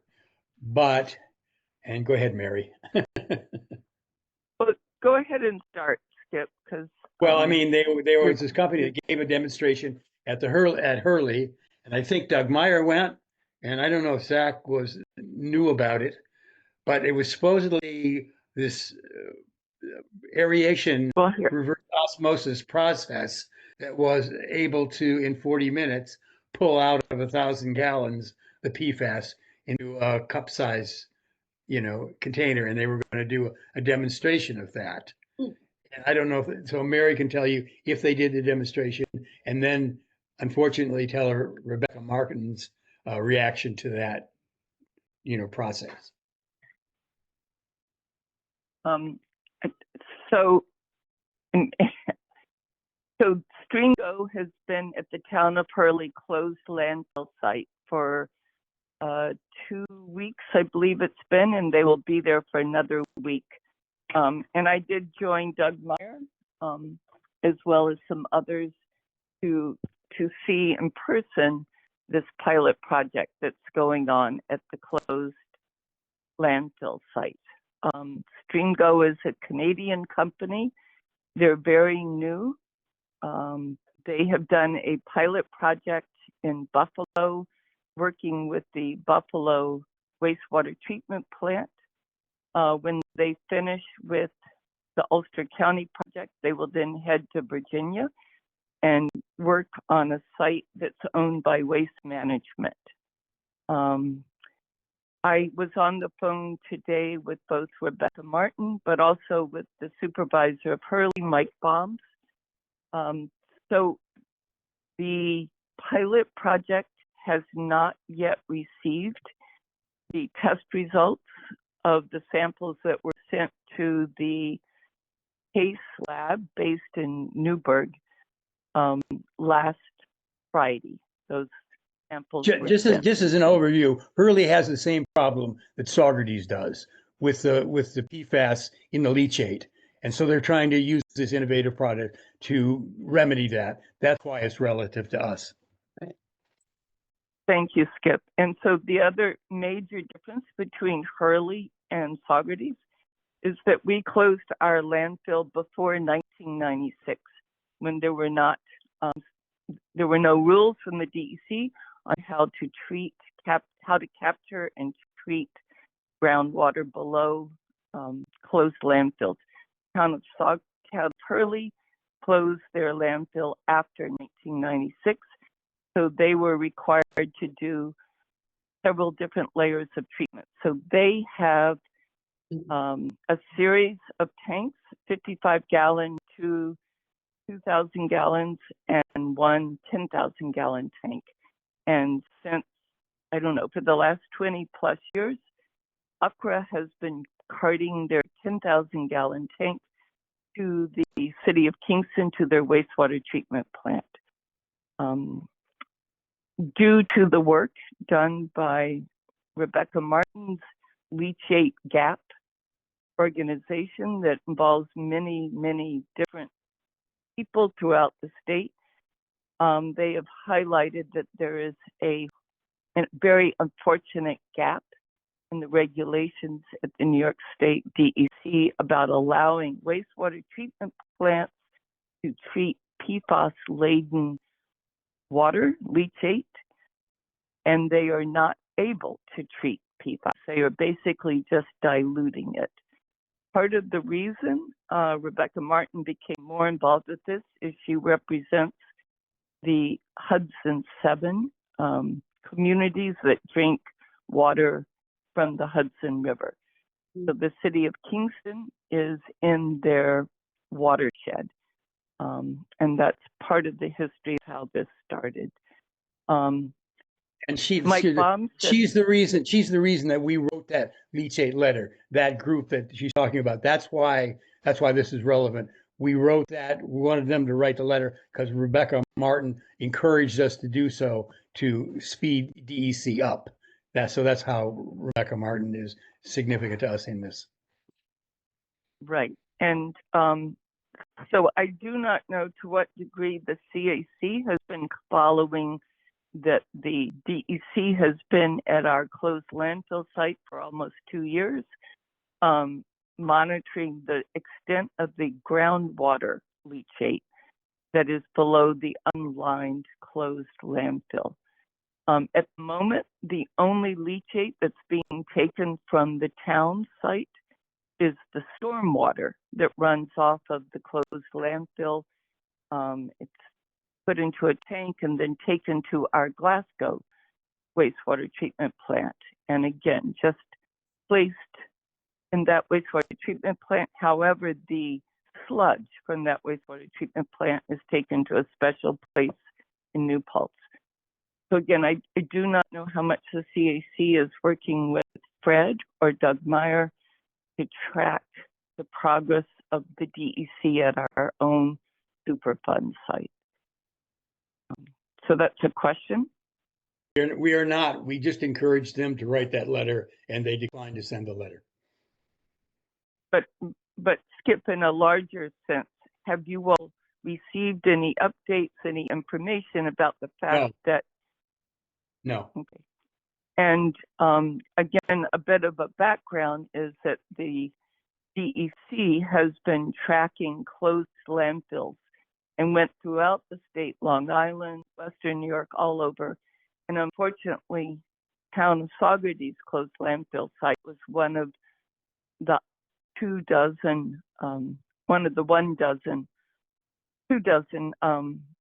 worst case scenarios for groundwater contamination. And I do not know to what degree the CAC has been tracking that private wells adjacent to the landfill are contaminated and have been on bottled water and or carbon filters for several years now. Again, that's a question. We have not been tracking that, and we have been not given any information. Okay, so then back to the Green Go pilot project that will be going on for till the end of May. I highly recommend whoever has time to go to this site and see the operation. It looks too good to be true. It's a very simple process. I believe the technical term is atmospheric fragmentation. They're bubbling up leachate water, and in the bubbles is collecting the concentrated PFAS. It's a 3-step process that, according to the test results from where they operated in Buffalo, where there was 100,000 parts per trillion of PFAS found in the Buffalo wastewater treatment plant, the final amount was below the amount you can test. You cannot test below 1.7 parts per trillion. That's amazing if that's true. And again, they're waiting on results that might come back as soon as tomorrow or early next week for this early pilot project. There is a concern that the quality, the QA/QC, the quality control process for collecting samples to be tested is maybe not quite up to the methodology that a peer review would accept. But at the moment, the DEC says that this is something they're aware of. They've been given the permission to Hurley as well as Buffalo to do this pilot project. So I'll stop there. And if it sounds vague, it's because it's still in the pilot stage. So as a synopsis, we can say there's a process that might be able to take out the leachate out of that stuff that we had been sending to Glasgow. And before it goes there, we can possibly do this. So, and it's to be determined whether this is actually a process that's actually effective and actually worked, depending on the results that we get. Is that true? Correct. And the So this is Buffalo something we should. project, the Buffalo project was only 2 months ago. So this is still a very new company and new operation. Okay, so we should Yes, keep Mike? tabs on what what happens, and if it's a process that seems to be workable, recommend the town get involved because it's a solution And, to. and I absolutely. have a question. Okay. Mary, is Doug Meyer, did he get the information from Hurley? Are they in contact with each other? Doug went to the site. Okay. I do not know to what degree there have been formal follow-ups. And also Fred Costello and Mike Baums, go to the same supervisor meetings, but there has not been enough back and forth in a formal way between Doug Meyer, Fred Costello, Mike Baums, and the town of Hurley. So we should encourage a little that along the way. Absolutely. Zach, what do you? And I'm sorry. I didn't mean to interrupt. Go ahead. Well, I wanted to Zach talk. knows about Mike? it as well. Yeah, so I wanted to ask Zach if he was aware of the situation and if there is not communication, to encourage communication between what's going on in Hurley and Doug and Fred. Yeah, my takeaways are very similar to what Mary just laid out. I believe communication could definitely be increased. I can do my part in encouraging that. As far as the presentation that was discussed a little while ago, I knew that was happening. I was unable to attend, but I haven't gotten any formal feedback from that other than what was just relayed to the group. Okay. Okay. And Zach, it's not a formal presentation per se. Anybody could go at any time and speak with the operator who's managing it. Understood. And it's once it leaves at the end of next week, it'll I don't know when it'll be back in the area. So I mean, people from Vermont were coming down to see it. But Zach, I would say that there's not been enough communication from DEC to the county, and right. The hope is that there would be a central location in the county where towns could take their leachate to, instead of a different instead of a separate unit at each landfill site, that it would be a central location. Right. Carol? I was wondering, did you say that this is that Saugerties is a Superfund site now? It's been one for several years now. Yeah. I didn't know that. And okay. I didn't know it either until recently. And unfortunately for Doug Meyer, he's the transfer station superintendent, so this landed in his lap as well. And Zach, I don't know when the town board found out about it being a Superfund site, but it was prior to your election, I believe. Yeah, I can't. It certainly was. I can't speak to the exact date myself either. And does that mean because it's a Superfund site that there would be monies to help clean it up? So that's a good question. I know that at the moment the DEC has been working at the site for 2 years. We're not paying for what they're doing. What they're doing is monitoring, getting a handle on the flow of the contaminated groundwater and the concentration. I've gotten I think that's a question for Fred.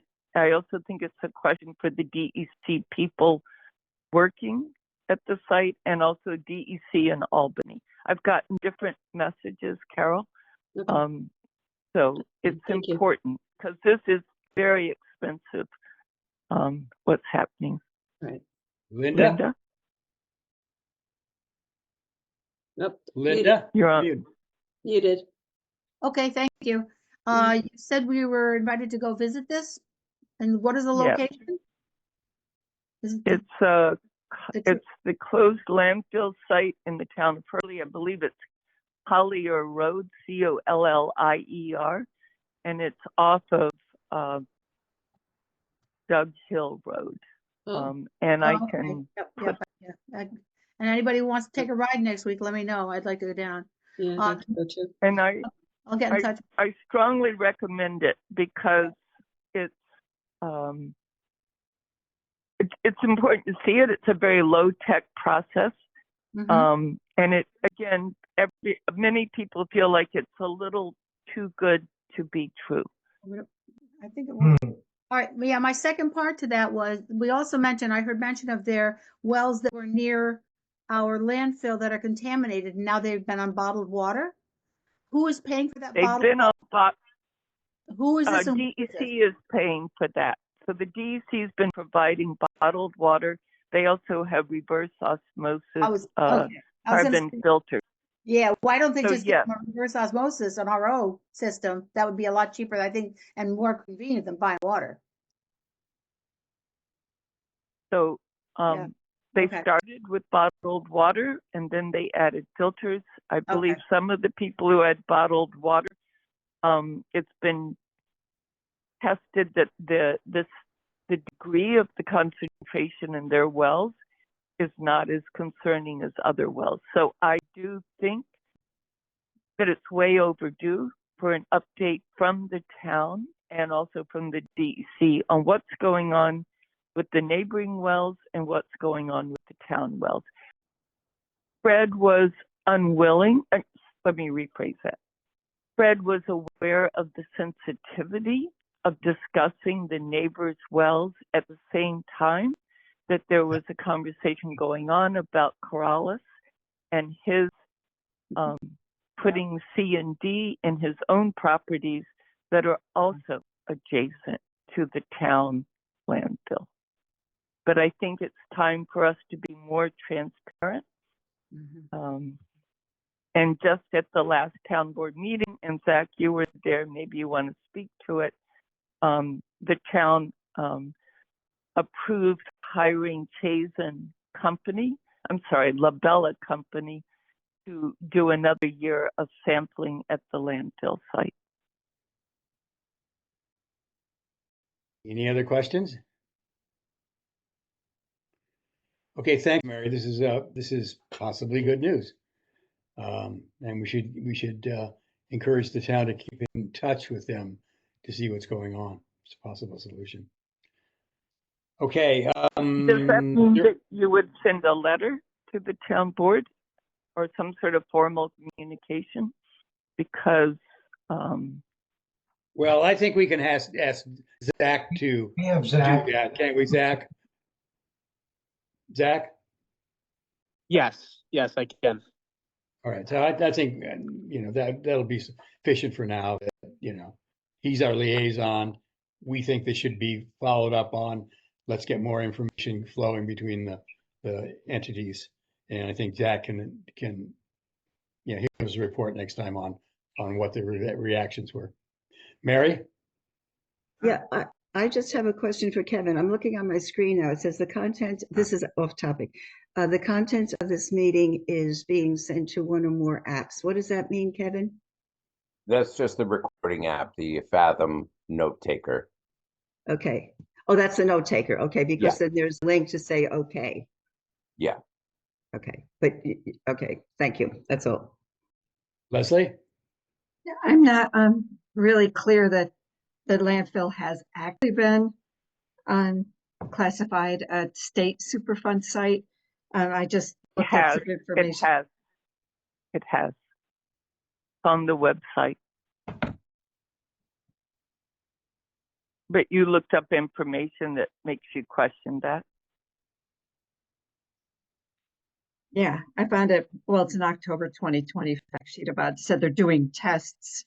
A contractor is doing tests to determine if, in fact, it should be classified as a state Superfund site. Okay, well, that's something I- that. A site that's site detail. characterization study. So, Yeah. yeah, so, Yeah, we might not but you want say it has 100%, you're 100% sure it has, so, okay. Because I mean, that's back from 2020, so. well, that's a, 2020. Oh no, can we they've get been that there. confirmed?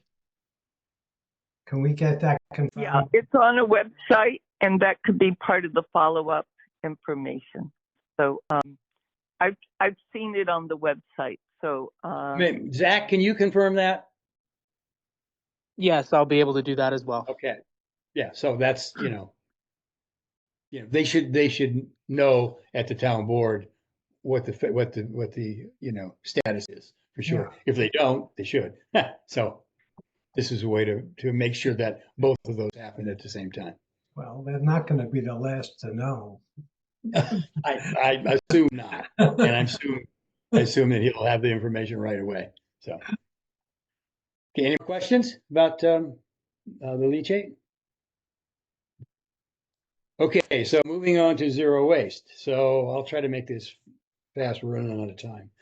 So the last meeting we started talking about the zero waste, and we got the Greenway to make a presentation at the town board. It was somewhat vague. It seemed like they wanted the town board to tell them what they wanted them to do, but it's like kind of going to a restaurant and the waiter asks you, what do you want, but doesn't give you a menu. So that was kind of vague. There was some significant, and men noted this before, there was some significant things that they could do, compost audits. They were working with Hurley. So Mary actually got a hold of Hurley to find out what was going on. And apparently their program is kind of stalled right now. So whatever Greenway is doing with Hurley isn't really working out, fantastic right now. So we should keep an eye on what that is, even though they do have some good compost programs and stuff like that. I went to see their community compost thing, and it's very much together, but it's involved. But it might be significant for the schools. But I'll talk about that later. So we do have a again, thanks to Mary, we do have a food waste program at the transfer station. And it seems like I called the station and talked to Joe. He thought the program, who was, to begin with, he was somewhat skeptical, but now that it's underway, he was very happy with it. He thinks it's being effective. He thinks it's running well. Community compost is taking the waste. And he thinks it's running well. So that's great. Now, I think what the statistic is that 20 to 40% of the waste stream is food scraps, food waste. So it seems there's a good place to attack and try to increase what we do. So I called Eileen Benra of the community compost and asked her, hey, can you take more stuff? And she said, yes. And I asked the big guys at the transfer station, and they said, yeah, we could upgrade. And then I thought, maybe what we need is some more collection points. First of all, getting information out to let people know that the food waste is being collected at the transfer station might be a good path to increase that, since they can take more. And then creating more pickup points or drop points, however you want to think about it. And I thought that there is waste collection in the village. They have a recycling, trash thing, and it would be easy. They have a lot of space to create a waste collection there. And I spoke with Janine Mayer about that, and she said it had been talked about and they were up for it. But again, it's money. We don't spend any money doing this. So then I went to the Resource Recovery Agency and Angelina Brandt and asked her what was going on. And she was very up on food waste collection. She said Kingston is doing a great job. They have 11 community food pickup points. They take their stuff directly to the RRA. And here's another factoid, that trash costs $135 a ton to dump. Food waste costs $20 a Right. ton to ton. So it's a factor of 7. So it really behooves us, both from the percentage, looking at the percentage of the food waste stream that is food waste, of the trash stream that is food waste, and the amount that you would pay. It seems like that would be a thread to follow. Now it's working okay with community compost, but it's expensive. It's $500 or $600 a month for pickup. And as we increase, if we do indeed increase the amount that comes out of the waste, it's going to cost more. Seems like, let me back up a little bit. Also, the county offers things, they have programs that offer training. They have things that offer totes. That is the thing that you collect the waste in. They do a lend program. They give them away. They have buckets. They have informational stickers that you can put on these things. They have trainings to help set up food waste pickup points. So there's a lot of support, logistical there. Our problem is, if we want to increase this, it seems like what we want to look at is for us to be able to haul.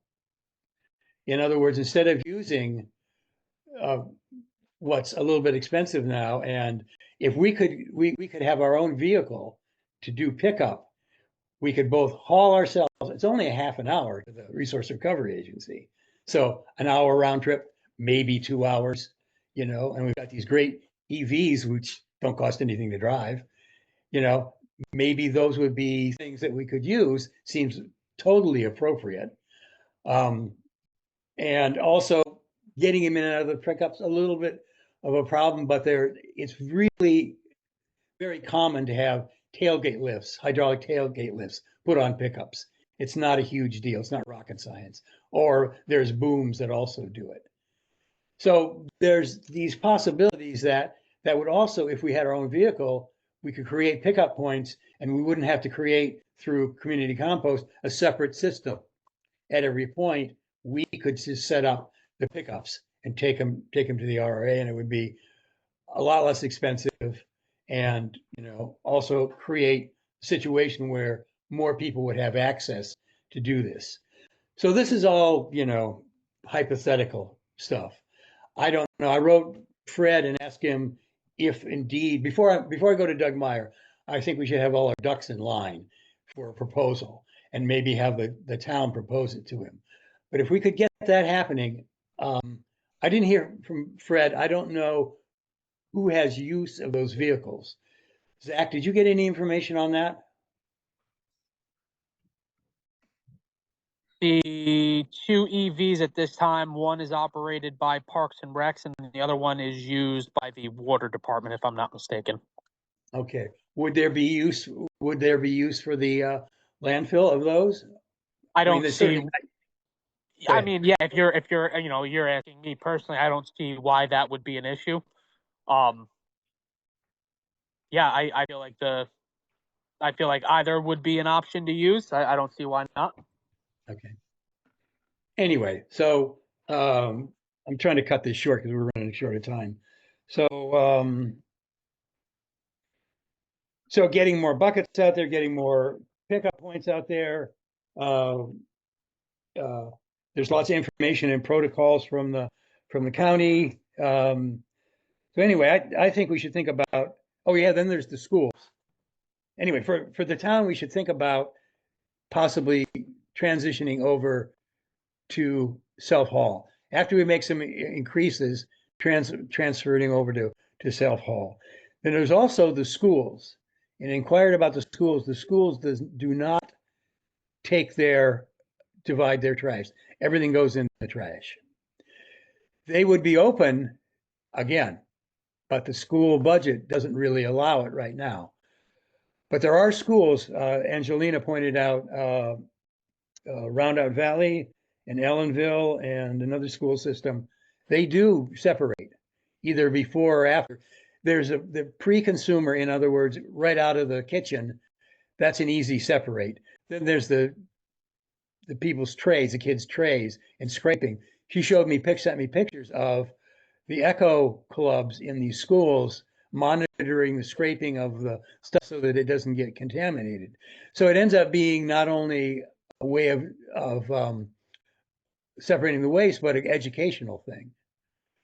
So that's another route we could take, because that's huge, that the schools aren't separating that waste. That's another thing. We also, the community compost, thing I saw that Shabazz said was very together.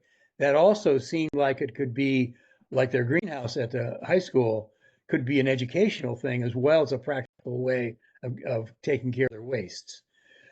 So I'm just throwing out all these ideas. I presented this at a community conversation. Also, there's the business Orpheum and Inquiring Minds have gotten together, and they're using recyclable containers and taking their stuff. They're going to start hauling themselves out to the Greenway site. So, but trying to get the Chamber of Commerce are interested. So I think she's going to try to get that more together there, encourage them to get more businesses involved with that. So there's three things we can look at, but mostly increasing the volume of waste that we can get to the transfer station, increasing the number of pickup points, and then being able to transition over from paying people to haul it to us self-hauling. So that's, this is not a solid plan I've got, but this is what I found out and what I've put out to the community. So comments? Linda? Yeah, I think we've got a ways to go. There's a lot to plan in that. And it's good to go there. I think we also need to be aware of the fact that there's going to be I know my neighbor, for example, even his yard waste goes right in his garbage can and gets picked up by, the waste company that picks up the garbage. So we've got to kind of figure out a way to get a lot of PR out there and get more Yes. people on board. That's major.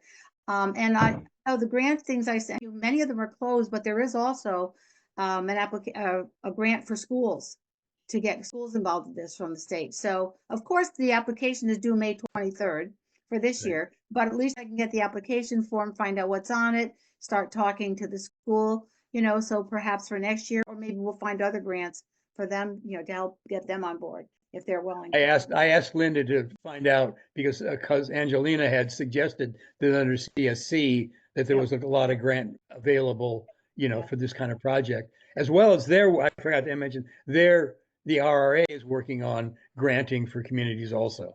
So that's all underway. That answers the question every time you go somewhere. Say, yeah, we'll do this, but we don't have the money. So, Yep, exactly. Mike? Yeah, did you have any contact with our local Saugerties Chamber of Commerce? That I did. To answer, no, I didn't directly know.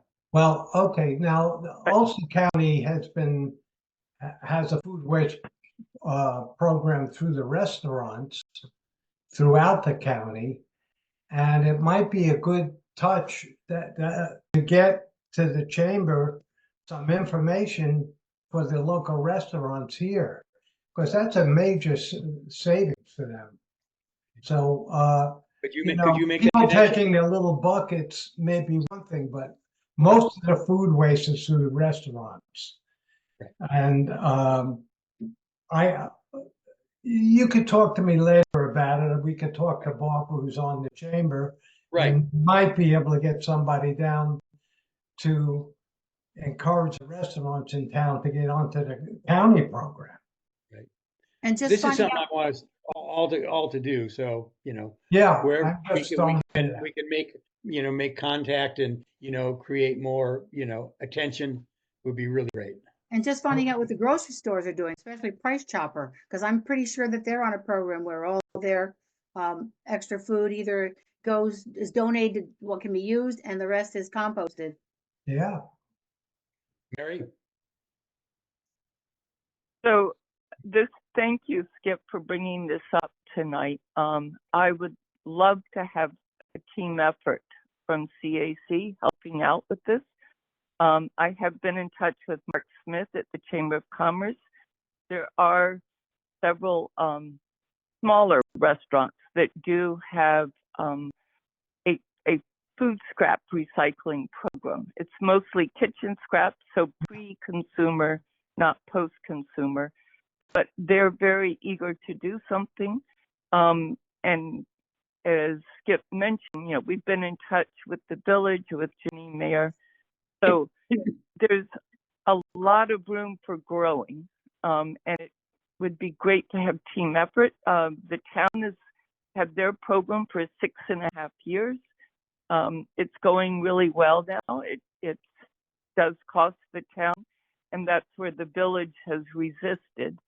But luckily, our town was willing to give it a try. So again, I would love to be part of sort of a collaborative team that connects different municipalities and organizations to help move this forward.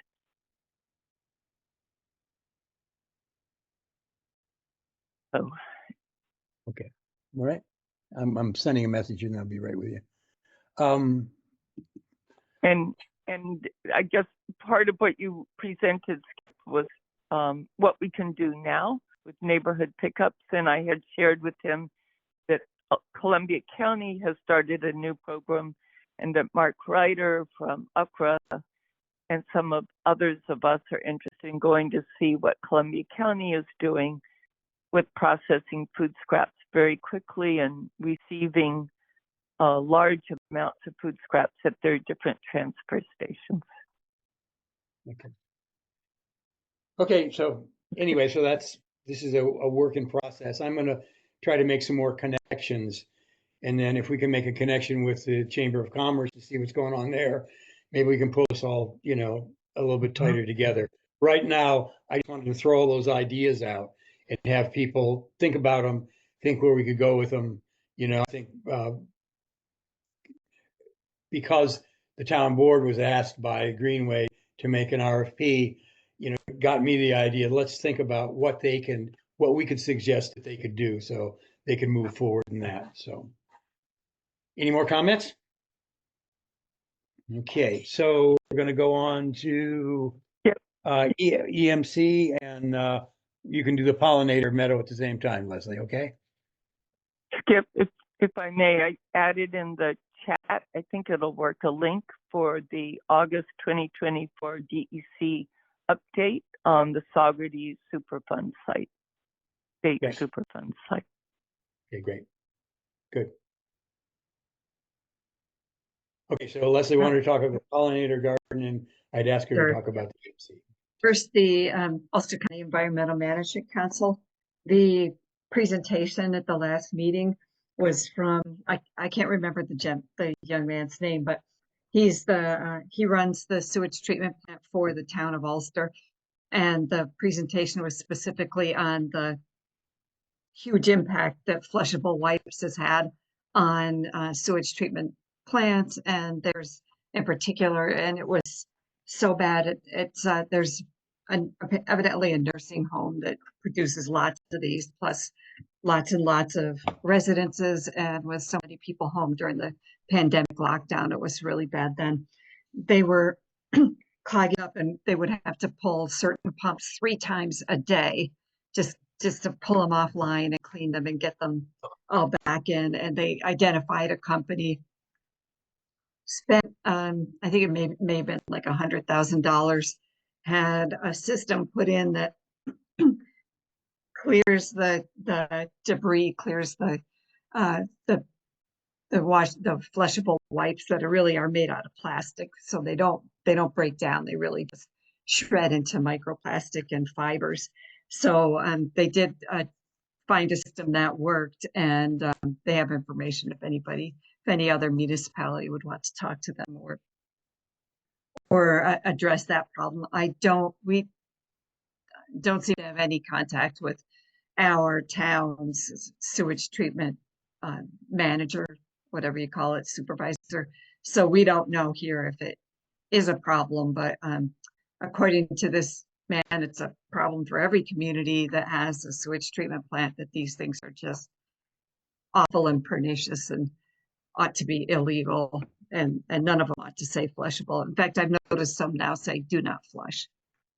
So that's that. That was for the EFC.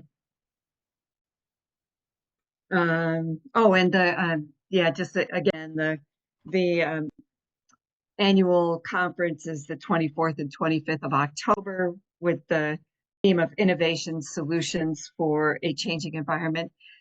The program was supposed to be loaded up and available online early May. I checked, it's not up yet, but pretty soon there will be at least a listing of what's going to be offered. So I think the one day is inside and presentations, and the next day is field trips. So I think that the presentations are Friday the 24th and the field trips are Saturday the 25th. So hopefully we get some people going to that. I don't think that the admission is very high, the registration. So the pollinator meadow, I was there. It was listed in the Earth Week events, and I went there and figured there probably weren't going to be very many people showing up. But I took some equipment, tools, gloves, and I just went to work, and nobody showed up. And towards the end of the time, I was getting there. Towards the end of the time there, Mary showed up to check in. So, but it was good. Got some work done. Went back a couple days ago, finished up some weeding. And then I'm watching some of the plants. Some of them are real slow, but we definitely need to replace a couple butterfly milkweed, 2 New England asters, and we may want to buy a couple common milkweeds and put them in the meadow. But good news for you, Skip. Those little milkweeds you gave me, I thought they all died, but there's probably 5 of them that are popped up and surviving. They're not in an ideal place because they don't get much sun there, but we could certainly transplant them if we want to. Yeah. Tomorrow, it's actually time to weed whack. The last time I was there, it was way too early. All of a sudden, with all this rain, everything is popped way up. What's in bloom right now is a lovely little native flower called Golden Alexander. It's in the carrot family. So I checked it out. There were little bees on it when I found them. And tomorrow, for the Life Spring Saugerties' lifelong learning community, I have a visit to the pollinator meadow, and there were 21 people that signed up for it, but about 5 people have told me they're not going to be able to make it. So I'm going to have a group of about 15 people there tomorrow. Oh, and ahead of time, I sent them an email with links to information about native pollinators and how to, select native plants to support native pollinators. And people are excited. I'm afraid, I think it might rain a little bit or something, but people aren't too worried about that. So anyways, I'm going to have about 15 people there tomorrow to show them and, talk about the project. And so it is time to weed whack, and so Skip, you and I can get on together on that. Okay. I guess. So yeah. When do you want to do that? How's Monday? Monday. What's today? Today's Thursday. Yeah. What day are we at here? Monday. I'd have to look at my calendar too, but I think Monday's pretty open for me. Okay. So that's the 19th. Yeah, Monday the 19th. I think that works. We can talk offline. Okay. But we did have one of our black-eyed Susans died. But there's a little bit of green coming up, so I'm watching it. But I think one of them is definitely dead. But there's a pesky woodchuck there that was digging the bottom of a lot of our plants, and that succumbed to it. But right next to it, just into the meadow, is a very healthy brown-eyed Susan that we can dig up and transplant. So, in some instances, we can, instead of buying potted plants from the Catskill Native Nursery, we could just transplant out of the meadow. But at this point, I think that's the only one that we can identify and transplant out of the meadow at this point. And that is it. Okay. So. Yeah. And if anybody here wants to, we're going to be at the meadow at 10 o'clock tomorrow. All right, and we'll talk about Monday, what time to show up there. Okay. Yeah, and then if we go to that 3 o'clock meeting that Mary mentioned, that's, I think sometime Is that late on- morning. Is that the night? Is that the Yeah, that's 19th? Monday, the 19th. She said at 3 o'clock. Yeah, three A o'clock. couple hours out there. When, Yeah. you know, Oh, well, I've got a weed whacker. But yeah, I can bring it. okay. Okay, that's it. Thank you. Thanks. Thank you. Okay, so what do we got next here? Announcements. Because Zach had to leave, but he's got his charge with keeping us informed on the you know, what's happening with the PFAS and stuff in the truck. I asked him to for sure talk about the truck, see if we had access to that. So next, in June, Kevin's not going to be able to do our regular meeting, which would have been the 19th, but I believe he said he had the 23rd. Is that right, Kevin? No. I No. suggested either the 16th or the 30th. Oh, I see. Okay, this is right. Okay, all right. So what about, can we meet the 16th next month instead of the 19th? That's a Monday. Is that, people are kind of, Ken's nodding his head. Yes. Okay. I can't. Yes, is Better everybody? than nod my head, yes. I'm a maybe. I'm a maybe. Is that the weekend after the Monday after Father's Day? It's the Monday Yes. after Father's Day, right? Yeah, I Yes. should be able to. Yeah, that should work. Okay. Okay, so we'll set the meeting for then. I can't make it, so 16th? but go ahead. That's the 16th, you said, Monday? The 16th of Monday, right? And I'll send out it'll be a different Zoom link, so I'll make sure everybody Thank has you. that. Okay. And if anybody wants to put anything on the agenda, let me know.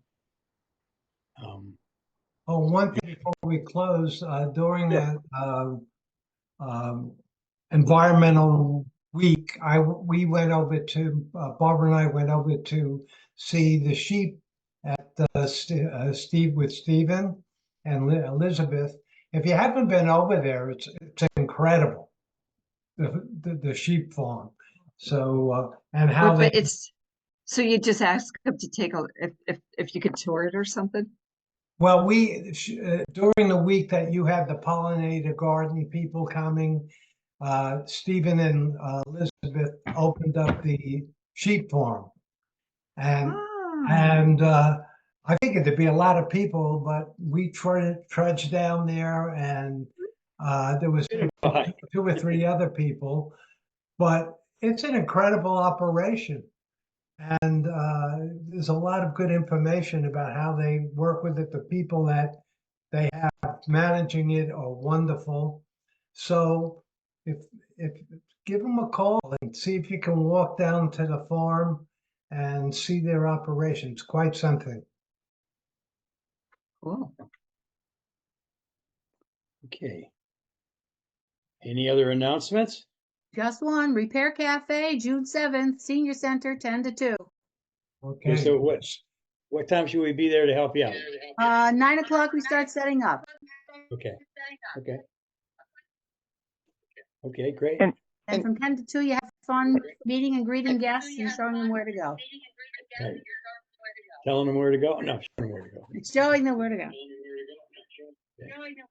Any other announcements? Move to Okay. adjourn. Adjournment?